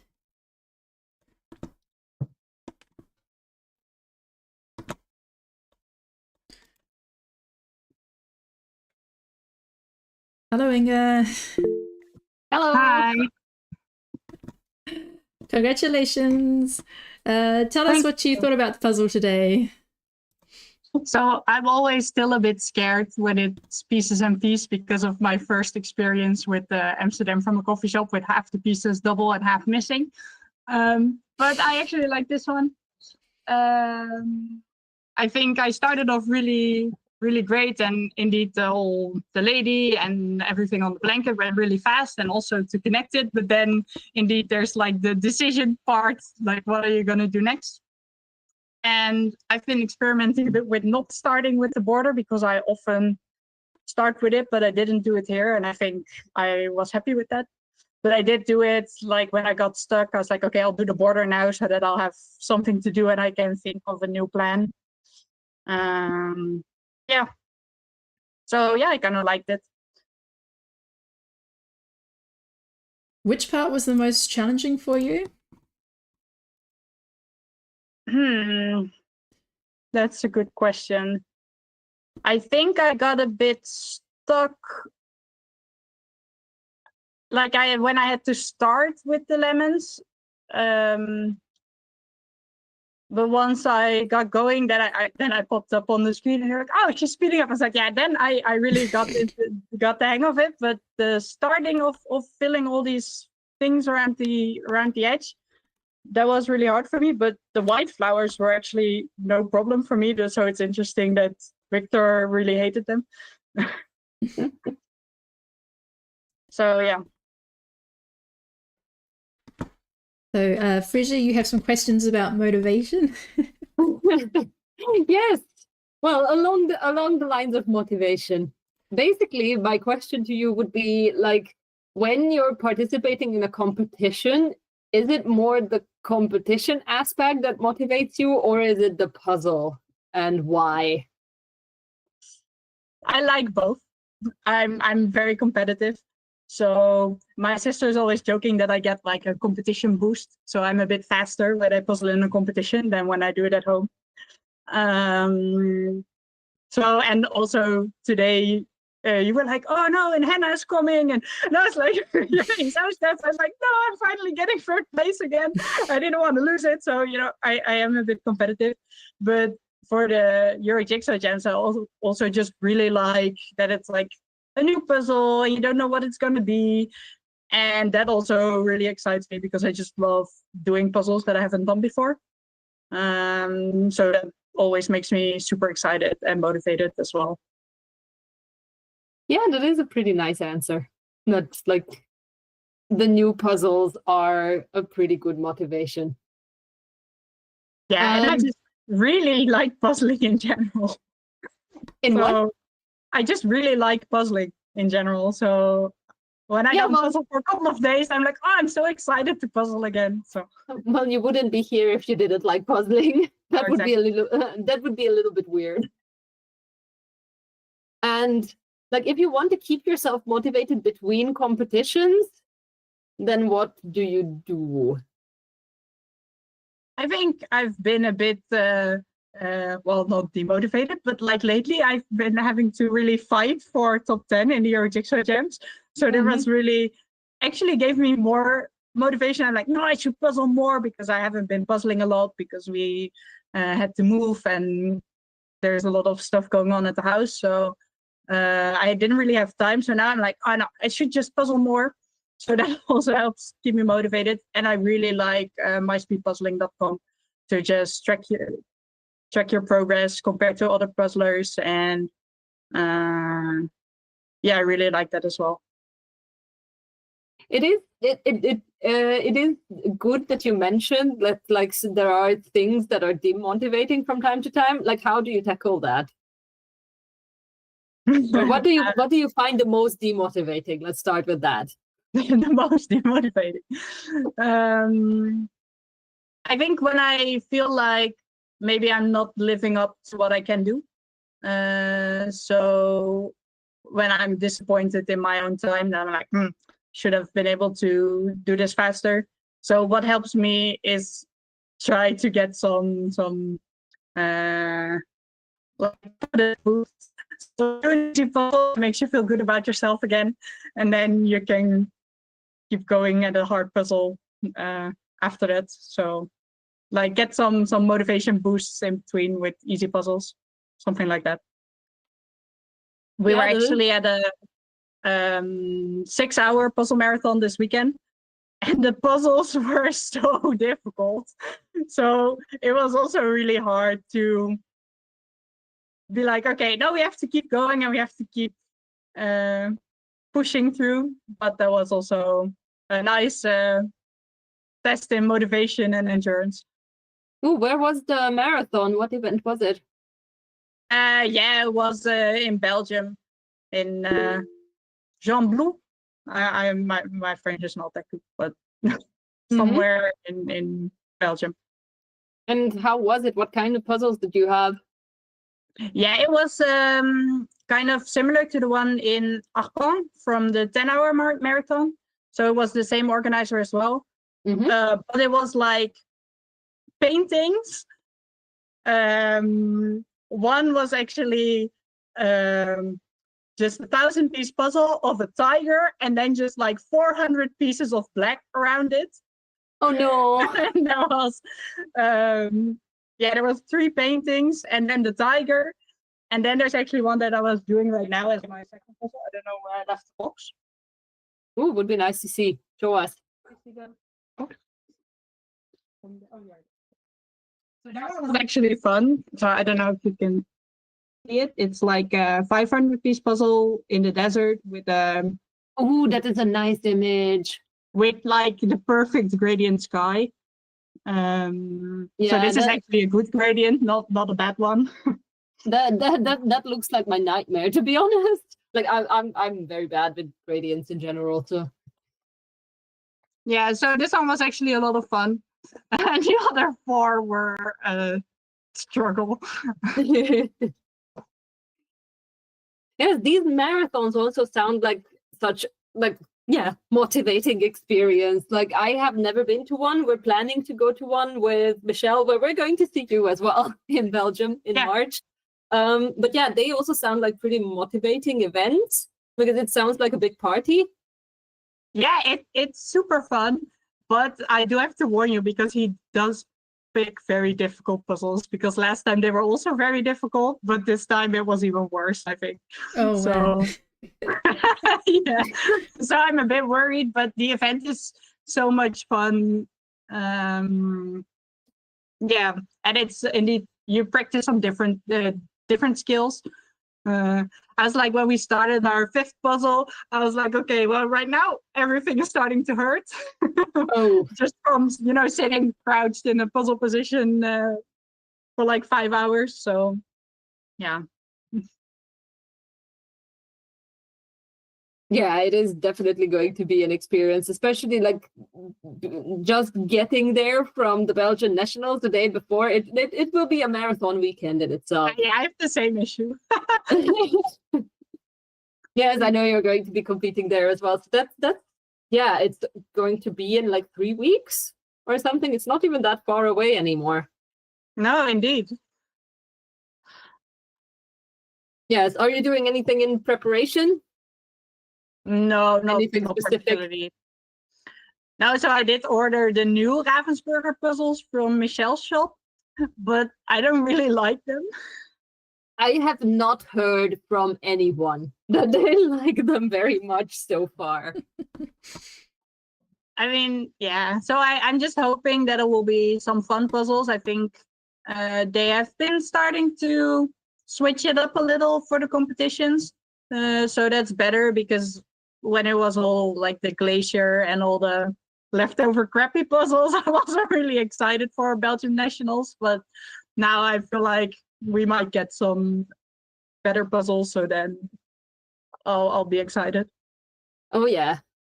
Yeah, I think that's one of the things that actually really demotivates me, is if I don't like the puzzle. I had it at Worlds. I really disliked the Monaco puzzle, and I already knew it. And then I got it anyway, and I was like, okay, don't be annoyed with the puzzle, just try and push through. But I was like so annoyed that I kept getting stupid puzzles at Worlds. that is actually a good thing that you point out. I also find it very, very demotivating when it's not an image that you like, or that you have done already and you hated it. And yeah, that's not really a thing that is enjoyable. Or yeah, how do you still push through images like that in a competition? With difficulty. So yeah, of course, you're supposed to imagine that it's the best puzzle ever, but look, I can't really trick myself into thinking I like the image when I don't like it. But I do try to just, focus on the part I'm doing and then move on to the next and just try and keep going. But I cannot pretend that I all of a sudden like the image. Mm-hmm. Yeah. But it's especially if you've already done it, because then you already know how stupid or not the puzzle is. So sometimes you think an image might be fun or not fun, but then it turns out better or worse than you expected. So that's kind of okay, but you already know it's bad. But for me, it's more demotivating. Yeah. Yeah, I see what you mean. All of a sudden I thought that you left the meeting, but no. I just see the pop-ups, and all of a sudden the screens were changing around. Yes. Michelle, do you still had any questions? Jane? I did. How motivating is it to have a really fast sister who's who's trying to catch up with you? So that's actually been a bit like it has two sides, you know. So at first, I think Ella was actually faster than I was, but I didn't puzzle that much yet. And then I became a bit faster. Then when I puzzled a bit less, and Ella was closer again. So it's really always switching up a bit. And Ella is also really practicing a lot. And then my other sister, Mandy, is also pretty fast sometimes. So that's kind of scary because I feel like, oh, this is my thing, you know. It's my hobby. I'm doing well. So it's a bit scary as hell, but it's also really fun because it also helps with motivating. And now, of course, I'm forming a pair with Ellen, so that's also like really fun to see, like, oh, how fast can we be when we do it together. But yeah, it has two sides, because it does feel kind of like I didn't do a good job if Ella catches me on the first try. She's faster than I'm like, ah.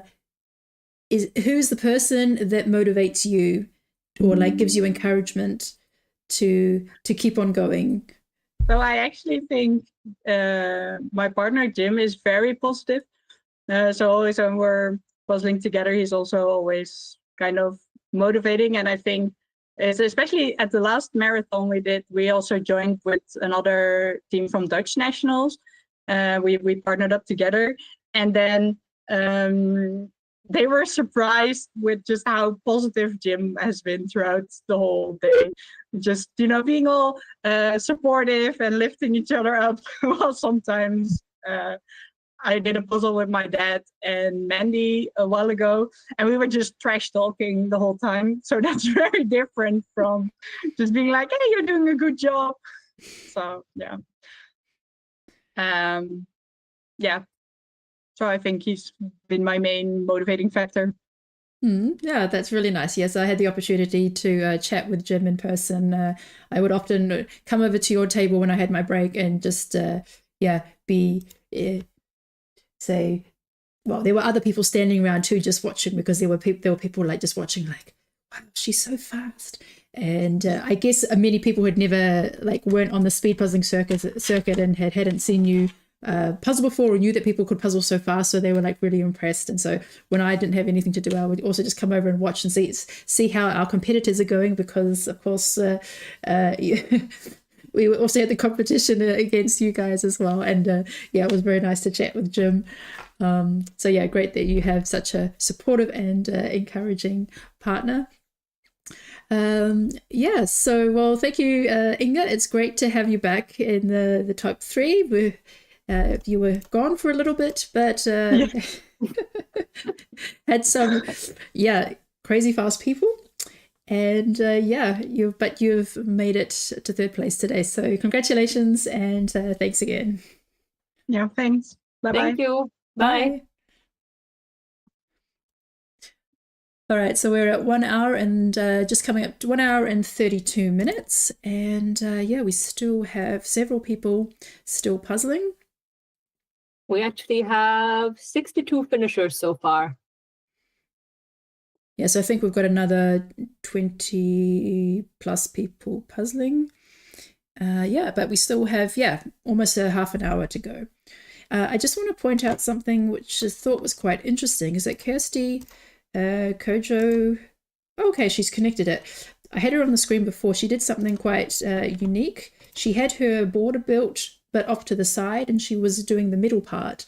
But I see that she's now transferred her big island over to the border and has attached it, so that's looking really good. I was actually looking at that as well, and I wanted to point it out, but I never got around to do it. But yeah, that was pretty interesting to see. Yeah, so on screen at the moment, we've got Kirsty, Judith, Teresa, Anna Ruritz, and Eliska.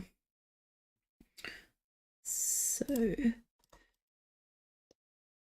All right, Mary. I'm going to put Mary up on the spotlight as well. Okay, so yeah, so some comments from the chat from people who finished. Freya said it was really fun, but challenging near the end. And Insomnia, that was a fun puzzle. Doing it horizontally and ignoring that there was text was definitely helpful for me. Yes, so that was the one person who was doing it sideways. All right. Yeah, that is sometimes a pretty good idea. It's like, I think it mostly helps with your space management most of the time, because like with like vertical puzzles, you can run into the problem that like somehow everything is like further away, especially if you like complete just one side first, and then you just have to puzzle all the way around. And then if you like start flipping the puzzle around, that can like solve the issue a little bit, I think, if you know what I mean. Yeah, and Astrid said the writing was so difficult, made a huge mistake by trying to do it before the yellows. The yellows turned out to be much easier than expected. I agree. I also thought that the yellows would be hard, but there was very few pieces that were pure yellow. Most of them had either some leaves or some flowers or some shading on there. So once I actually committed to doing the yellows, it was actually done pretty quickly.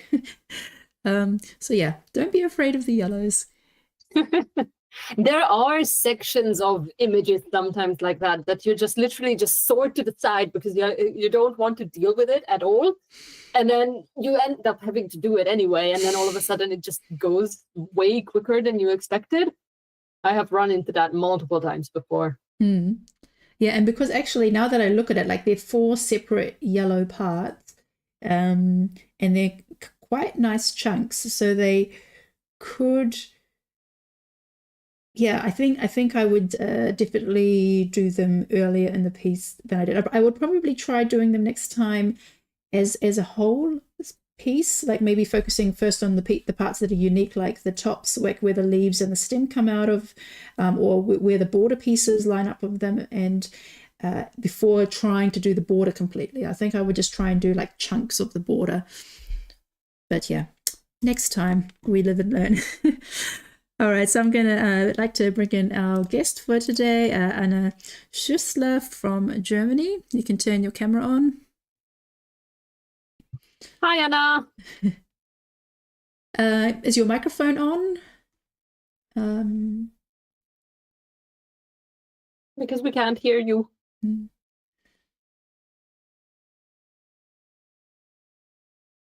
Okay. It might be something with your settings.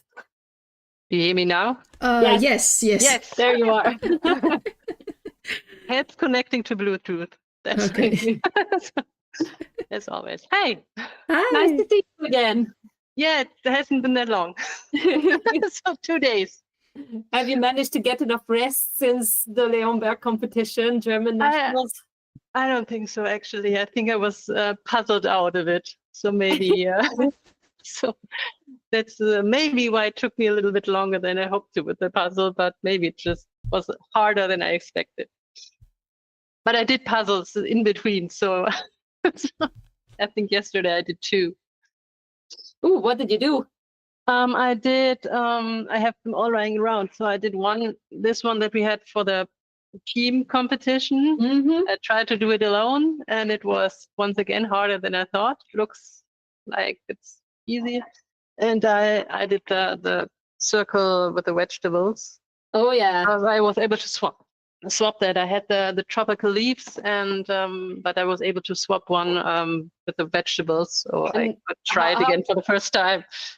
How did you enjoy the vegetables? For me, it's actually a very good example of what we just talked about, of like there's a section that you don't want to do and then you do it and all of a sudden it's good. Like for me, the cabbage, the purple cabbage that is in there, like very early on I selected it and threw it to the side saying like I'm not touching that until I absolutely have to, and then it actually went pretty quick.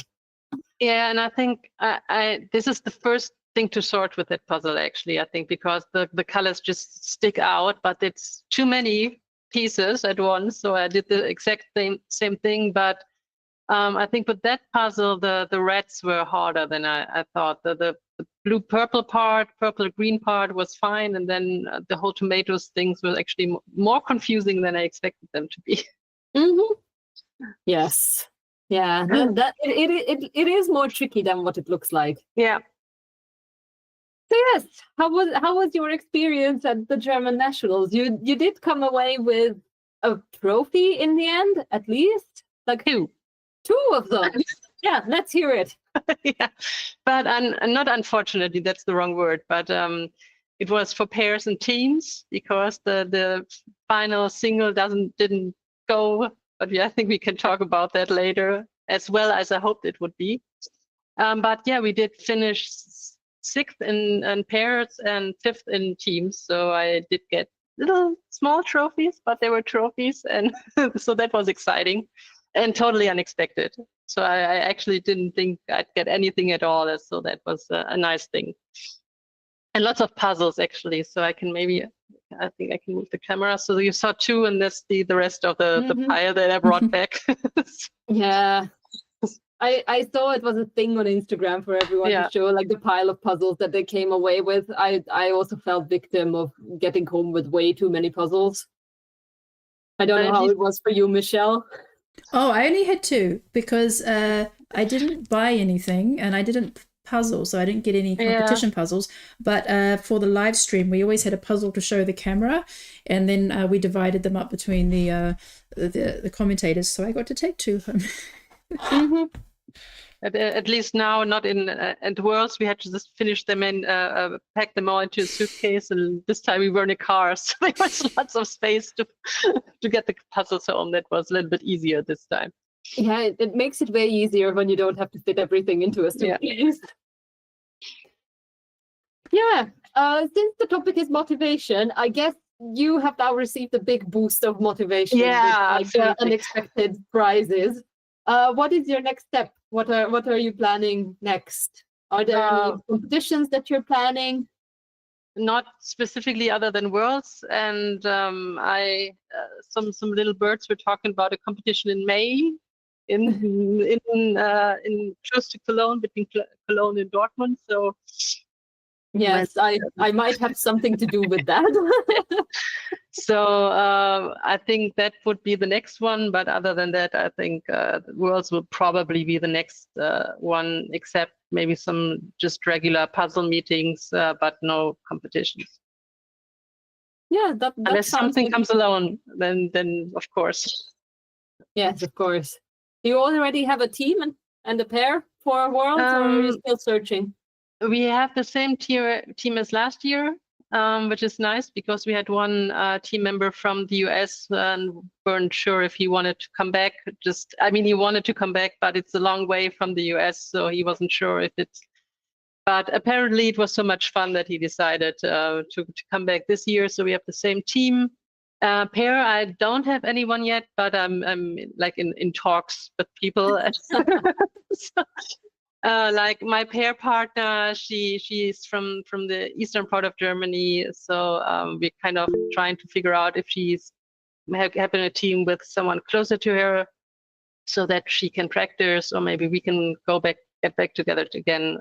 But my experience is that you always find someone, so I'm not worried about that.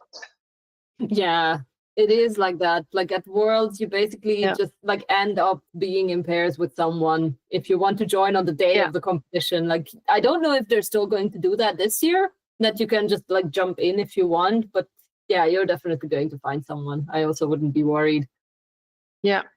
And my experience has been that even if you haven't puzzled before, if you're on like a good level of communication, it usually works well. So I don't think you have to focus too much on having practice together before. So it usually just kind of comes together when you're puzzling together. Yeah, I think so too. Well, basically, unless you're aiming for top 10. Yeah, that's yeah, but that's a completely different story. And then what do you find most motivating in speed puzzling or competitions in general? I'm not highly competitive otherwise, but this is like I had to be like 44 or 43 to find a discipline that I'm able to compete in, because I'm not much of a sports person. And I think it's because it gives you kind of a goal to go. You can either better yourself, or you can see how you stand up next to other people, and that's motivating. And for me, it's like, I know there's some people saying, well, it takes a special kind of person to take something like puzzling, which is supposed to be like relaxing, and turn it into competition, which is like adrenaline seeking. But I think you get into a flow. So if I'm speed puzzling, I'm really focused. So it's in a way, it's relaxing as well. It's highly focused, but you don't think about anything else and just do your stuff. And that's a nice way to spend the time sometimes. Yeah, that is very true. Like the hyper focus can definitely be a motivation. Yeah. Is it something that you like strive for? Like that's the one thing that that drives you very much to like keep doing it? I guess so. It's just I have a full-time job, so it's like especially the 500-piece puzzle. It's a nice thing to do in the evening, to just wind down a little bit and just focus on something completely else, and just not think and really think at the same time. It's a weird thing that happens, I think, when you're speed puzzling. Yeah, that is very true. And then basically when you're in competition, you have been to quite a couple of competitions already. Like I remember that we met at Kati's competition back in the day. I think that was the first time. Yeah. Like when you're in competition, what keeps you most motivated to like keep going? Like, is it the competition environment, or are you basically competing with the puzzle to like finish it on a time that you want to? Like, what do you find the most attractive in the competition? I mean, I'm not, no, how do I say that? I'm there for the fun, but I also try to be as fast as possible. So I'm aiming for a high rank somewhere. So that's really part of the competition, but mostly it's just the fun of it. So and the puzzle community is really open and welcoming, and there's not a lot of like stress, or so that's a nice thing as well. And everyone is happy for everyone else if they finish higher. So that's I don't think there's a lot of like negative feelings in the puzzle community so far. Let's hope it stays that way. Yeah, I really hope that it's going to stay that way, like the friendly atmosphere, because it's definitely something that still keeps people in the sport itself. And I think if that disappeared, then it wouldn't be as attractive for like the masses in that sense. Yes. Michelle, did you have any questions still? Yeah, so we haven't talked about the puzzle at hand. Did you enjoy your puzzle today? Yeah, I got a little carried away with other stuff. Yeah, I did. I mean, it was again like a little bit of a paradox, because I assumed it would be a pieces and piece, because the box size kind of matched. I have 2 of them at home, and they have really big boxes for a 500-piece puzzle. So I wasn't surprised. And the 2 I have are also illustrations, and I remembered that they were harder than I thought they were. Like the picture is there are lots of different colors, so you think it's easy, but then because it's like, I don't know, the shading is a little bit not really clear, so it gets a little bit harder to figure out the different sections. And so I started with the woman, I think, because it was really easy to see the bathing suit, and then see the color of the body. And then I tried to figure out all the little other things that were on the blanket. And then I think I kind of moved around a lot with this puzzle. So I tried to do one thing, and then I kind of got stuck and moved on to the other thing, and then something else caught my eye. So I don't know if that was a positive thing or a negative thing, but I realized that I was moving around with the different parts a lot, and just didn't really have like a clear way of doing things. But I think it worked out in the end. So I'm really happy, and I mean, the image is really nice. I was really happy when I opened it. Oh, that's nice. And yeah, it sounds that you like the brand and you have other puzzles already. What was your strategy for the text, the diagonal text? The text was just the strategy was just to sort it away, because you could see most of the pieces with text on it, because the white lines were different than other white lines. But I've learned that unless the text is really, really clear, you can't really make out any letters. So you just have to treat it as any other section of the puzzles and don't try to match the letters, because that usually doesn't work. So I left it really until the end. And then it was most like a little bit of the shading was different. You had two kind of separate brown shades that you could see if you look closely. And the rest was just shape sorting and figuring out the right piece. So I didn't really have any strategy to try to find out the letters. Mm-hmm. Well, I think that's a good point, though, is that you recognized early on it's not worth going for it, because it's just lines crisscrossing the pieces. It's nothing recognizable that you can just match up and say, okay, that connects here, and then you just connect the next one. And that's that was my mistake, is that I just thought, I can, it's like what, 16 letters, that should be easy, but no Definitely not. Haven't we learned from the Monaco puzzle? It's the same. Is it also had the Monaco puzzle like Inge? No, I didn't. I just bought it afterwards and tried it, and was humbled pretty quickly by my assumption that you could figure out the letters. You can't. Even though I think it's like, I haven't done this one, so I can't say specifically about this one, but here at least it's small letters. I think with the Monaco puzzle, what messes it up really is that you can't really see that it's a letter. Like, you know that it's there and that it's supposed to be one of the letters, but like you can't really figure out which one it is because the letter is bigger than the piece. Yeah, that's a lot more space that you have to cover. Yes, exactly. Yeah, it is a good strategy though to like go around it instead and like try to fill in the spaces. I think that it reminds me of what Mari said when we had the climate action puzzle. That was the round puzzle from Ebu, just with all these like demonstration posters, and there was just a lot of text.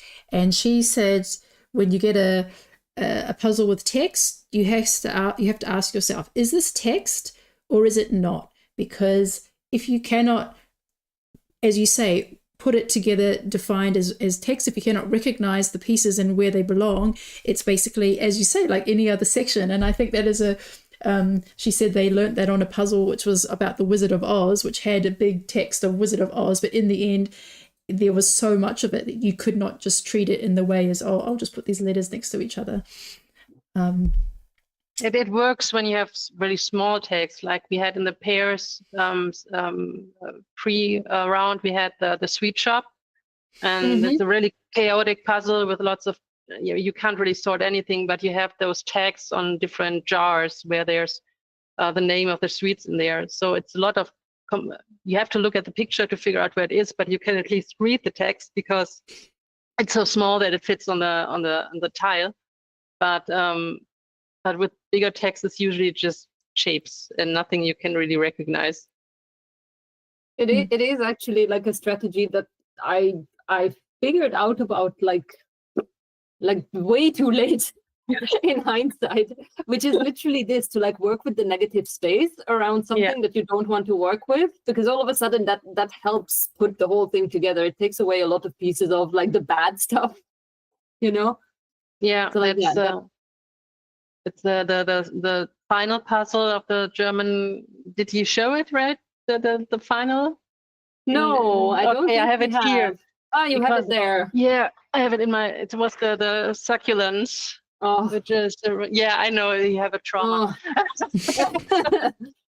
But I really liked it. It was fun to do. It took me way too long, but I started out sorting out the red part in the middle. Because initially I thought that you could start with that, and that's exactly the wrong strategy. I know it didn't work. I tried the same. because I just put them aside, and then I did that last because then I had like could at least look at the shapes and kind of work my way in from there. So that's another example where you can use the negative space to at least finish your puzzle with the hardest part. Yeah. Did you find that puzzle motivating at the German Championship now? The final. I thought it was pretty, so I really liked it when I opened it. I thought it was easier when I thought that you could recognize the different shapes easier and put them together, but I focused too much at first on the colors. I think that was a mistake. And because you really have lots of different circulants and some are really green, but you can see when you look at it closely, you can really see the differences. And I think I wasted some times with trying to sort by color and should have looked more closely from the start at the different kinds of succulents that were on there. Yeah, I pretty much made the same mistake. But like hindsight, I mean, Well, 2020. I did that puzzle when I got home after my train ride. I was like, I have to do this puzzle. I just need to know. So I did it. And yeah, I was quite intimidated by the greens because there were so many green succulents. And then when I finally was like a bit stuck with some other colors, it was, I realized they actually have really different textures. There's one that's really spiky. There's one that has red tips on the green. Another one is kind of wrinkly looking. And I was like, this is actually going better than I thought, at least when I got to the green parts. Wrinkly. I think this is the wrinkly one. This is the one that has like, no, the spiky one is there. The green one with the red outline, that was also easy to recognize. I realized these things way too late, but then to be honest, like my approach to this puzzle, I unpacked it and I saw the image and I was like, okay, this is not going to be my round anyway. So like it's everything that I can't do. And so I started puzzling, and about 20 minutes in, I basically said that I'm just going to spare myself the energy for the pairs that was coming up on later. So I basically just like turned into casual puzzling at one point because like I saw that I wouldn't get a good placement anyway. And then I was like, why put in so much effort? Yeah, I had no concept of how many people finished before me while I was puzzling. So I didn't know whether it was a good place or not, but it was kind of in the middle. So I think it was fine, but I had hoped for better. So don't be all. Yeah. At one point I will try again. Like it is not a bad puzzle. I think I just got very intimidated by it, or by the element of surprise in a way. Yeah, I just want to mention we have 5 people still puzzling: Nevis, Marguerite, Christina, Anna-Karin, and Catherine. We have 4 minutes now. So yeah, keep going, keep getting as many pieces as you can, even if you don't think you're going to finish in the time limit. But you're all kind of at a similar place. But yeah, just keep on going and do your best. A lot of things can still be placed in 4 minutes. Yeah, did you see just one more thing? In the second round of pairs, there was the father-son, I think, pair that finished like 4 seconds before the time limit of it was 90 minutes. Yes. And I was there. I sat on the kind of like the viewers, the gallery. The gallery, and it was just amazing. I mean, it was really you were just hoping, and they just fitted the last piece in like 4 seconds for the time limit, and the whole crowd just was applauding because it was such a great moment.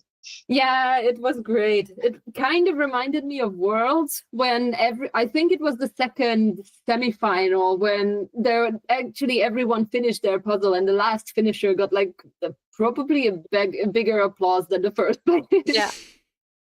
So if you want to have a really big applause, just finish close to the time limit. 2 seconds before the end.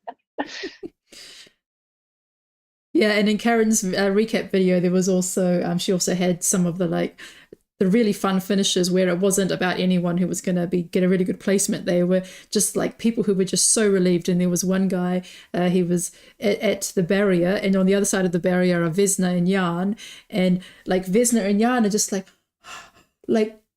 and then they're doing the countdown, and he manages to do it in the last like 5 seconds or something, and they're all just like the expressions on Vesna and Jan like oh, it was such a beautiful moment, and like he was so happy, and all the people who were just sitting next to him were just so thrilled, and that was just so exciting. So yeah, if you want a big applause, just be last.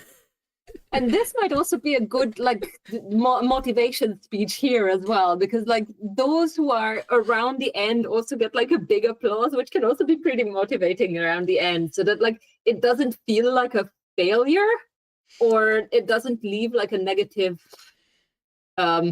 feeling in you in the end. Yeah, because some people are like worried, like, oh, what if I'm last? And it's like so what? Everybody there is like wanting you to finish, or like everybody just is like, I don't know, there's like all these positive vibes going out, and like we're watching, and like we're seeing like pieces after piece being put in, and like we want everybody to do well. Yes, and everyone is just happy that you're there. That's the point. Yeah, there's a lot of people who wish they could be here today but aren't. So yeah, so Anna, oh hang on, we've got 30 seconds left. So go Neves, Marguerite, Christina, Anna Karin, and Catherine. Just place one more piece before the time runs out. 10, Or 2. 9, Or 2. 8, 7, 6, 5, 4, 3, 2, 1, 0. Stop. Well done, everyone. One still placed at the very last second. Okay, so Great job, everyone. Yeah, great job. I mean, you just puzzled your best for 2 hours, so well done. While they're counting, yeah, so just count everything that is loose, that's not 3 pieces or more, and then write that in the chat. Anna, so how did you tell us how you got into speed puzzling? No, and I don't really know. I think it was Karen Covette, actually. So I did time myself on puzzles sometimes before, just for fun, but not really competitive. But when I saw that there's like a world championship, I started to buy the same puzzles and try to see where I would fit in. And then at one point I think, well, I need to not only do this at home, but I want to also do this in at some point of competition. Mm-hmm. And have you and motivated puzzled? Have you motivated anybody else to start speed puzzling? Yes, not me personally per se, but I met someone in Leonberg on Sunday, I think, who told me that we have a common friend, and she just watched me do speed puzzling and saw her doing puzzles, so she told her that there's speed puzzling, and basically that's how she got into speed puzzling. So I didn't do it myself, but I was kind of the proxy to get someone else into the hobby. Oh, that's great. So somebody, a friend of yours, heard that you did that and exactly. thought, okay, now I want to try that too. And I got a lot of people, I think, watching speed puzzling, either this one or the Leonberg or the world's competition. So I got some people watching it. Yeah. Not doing it yet. So we hope that sorry, Annika Karun. Yeah, unfortunately, she's asking if her registration was lost. Yeah, unfortunately, I don't have you on there. Sorry, could you just register again? Sorry about that. I do have your. Yeah. I don't have it on my list. Okay, thank you very much. Yeah, sorry. What were we just saying a moment ago? And we were in influencing, and I also will have a little bit of a talk next week on Thursday in Berlin. this kind of an event where there's 4 talks about nerdy stuff. So, and I will have my 15 minutes to talk about speed puzzling, and maybe we'll get some people there who will discover the hobby. Oh, very good. Yeah. Yeah, and what event is that for? Is it for a It's, work event or? No, it's moderated by Sarah Kuttner, who was a TV host at some point, but now does mostly podcasts and writes books. And she does this event which is called Kuttner's Schöne Nerdnacht, which is called Kuttner's Nice Nerd Night. Translated, and it's always for people coming in talking about just random stuff that interests them, and it's like the nerdier the better. And I think speed puzzling fits in right there. It's just I don't think if there's any tickets left. It's in Berlin. Also, it's a live thing in front of an audience. It's a live thing. Yeah. Oh, wow, Will there be a recording? That's quite a big deal. I think not. I think what happens at Nerd Night stays at Nerd Night, but I'm not sure if that has changed. It would be pretty cool to like see snippets of it. There will be at least, I think, some photos. And why did you get invited? Like, how did she get in touch with you? I did it before. I held a talk about the cultural history of the potato, which another is. I just get into stuff and then I research it on Wikipedia and then I fall into a rabbit hole, and this is what happens then. And it was kind of stopped because of the pandemic, and then she now kind of did a reboot, and she asked me, because she knew I was doing speed puzzling, if I wanted to talk about that. That's awesome. That sounds like a great opportunity to motivate more people. That's a great, a great great thing to finish on. You're going to go ahead and motivate a whole bunch of non-puzzlers. Yeah, we'll see. So if you are in the Berlin area and you're still watching and you don't have anything to do, when? It's next Thursday, but I don't know if there are any tickets, but if people, I'm on Instagram and everything. So if you want to get in contact, just ask me and I can find out if there's still a way to get in there. And yes, basically, if you're in the Berlin area and you want to hear something nerdy and speed puzzling, then definitely look up Anne Schüssler. She might be able to help you. Yes. Yeah, that sounds fantastic. Well, good luck for that. Yeah, sounds like a lot of fun. I'm curious what the other 3 topics are. I can tell you later. I think I was told, but I forgot. Yeah. Great. Yeah, so thanks for chatting with us, and Thank you for having me. For your time. Thank you. And yeah, now I have a face so that next time I see you at an event, I can say hi. Maybe I'll see you at Frugi's event. Frugi, you can just take this moment to advertise your event now that it's public. Well, basically, it's still at the end stages of becoming completely public, but like the venue is already booked, but we're still talking about what puzzles are, like we're still figuring out the puzzles. But there's going to be a competition in Germany on the 25th of May that I'm organizing, and I will be posting about it very soon on Instagram, and you will be able to find it on the German Puzzle Association's website, where you're going to be able to find out more about it.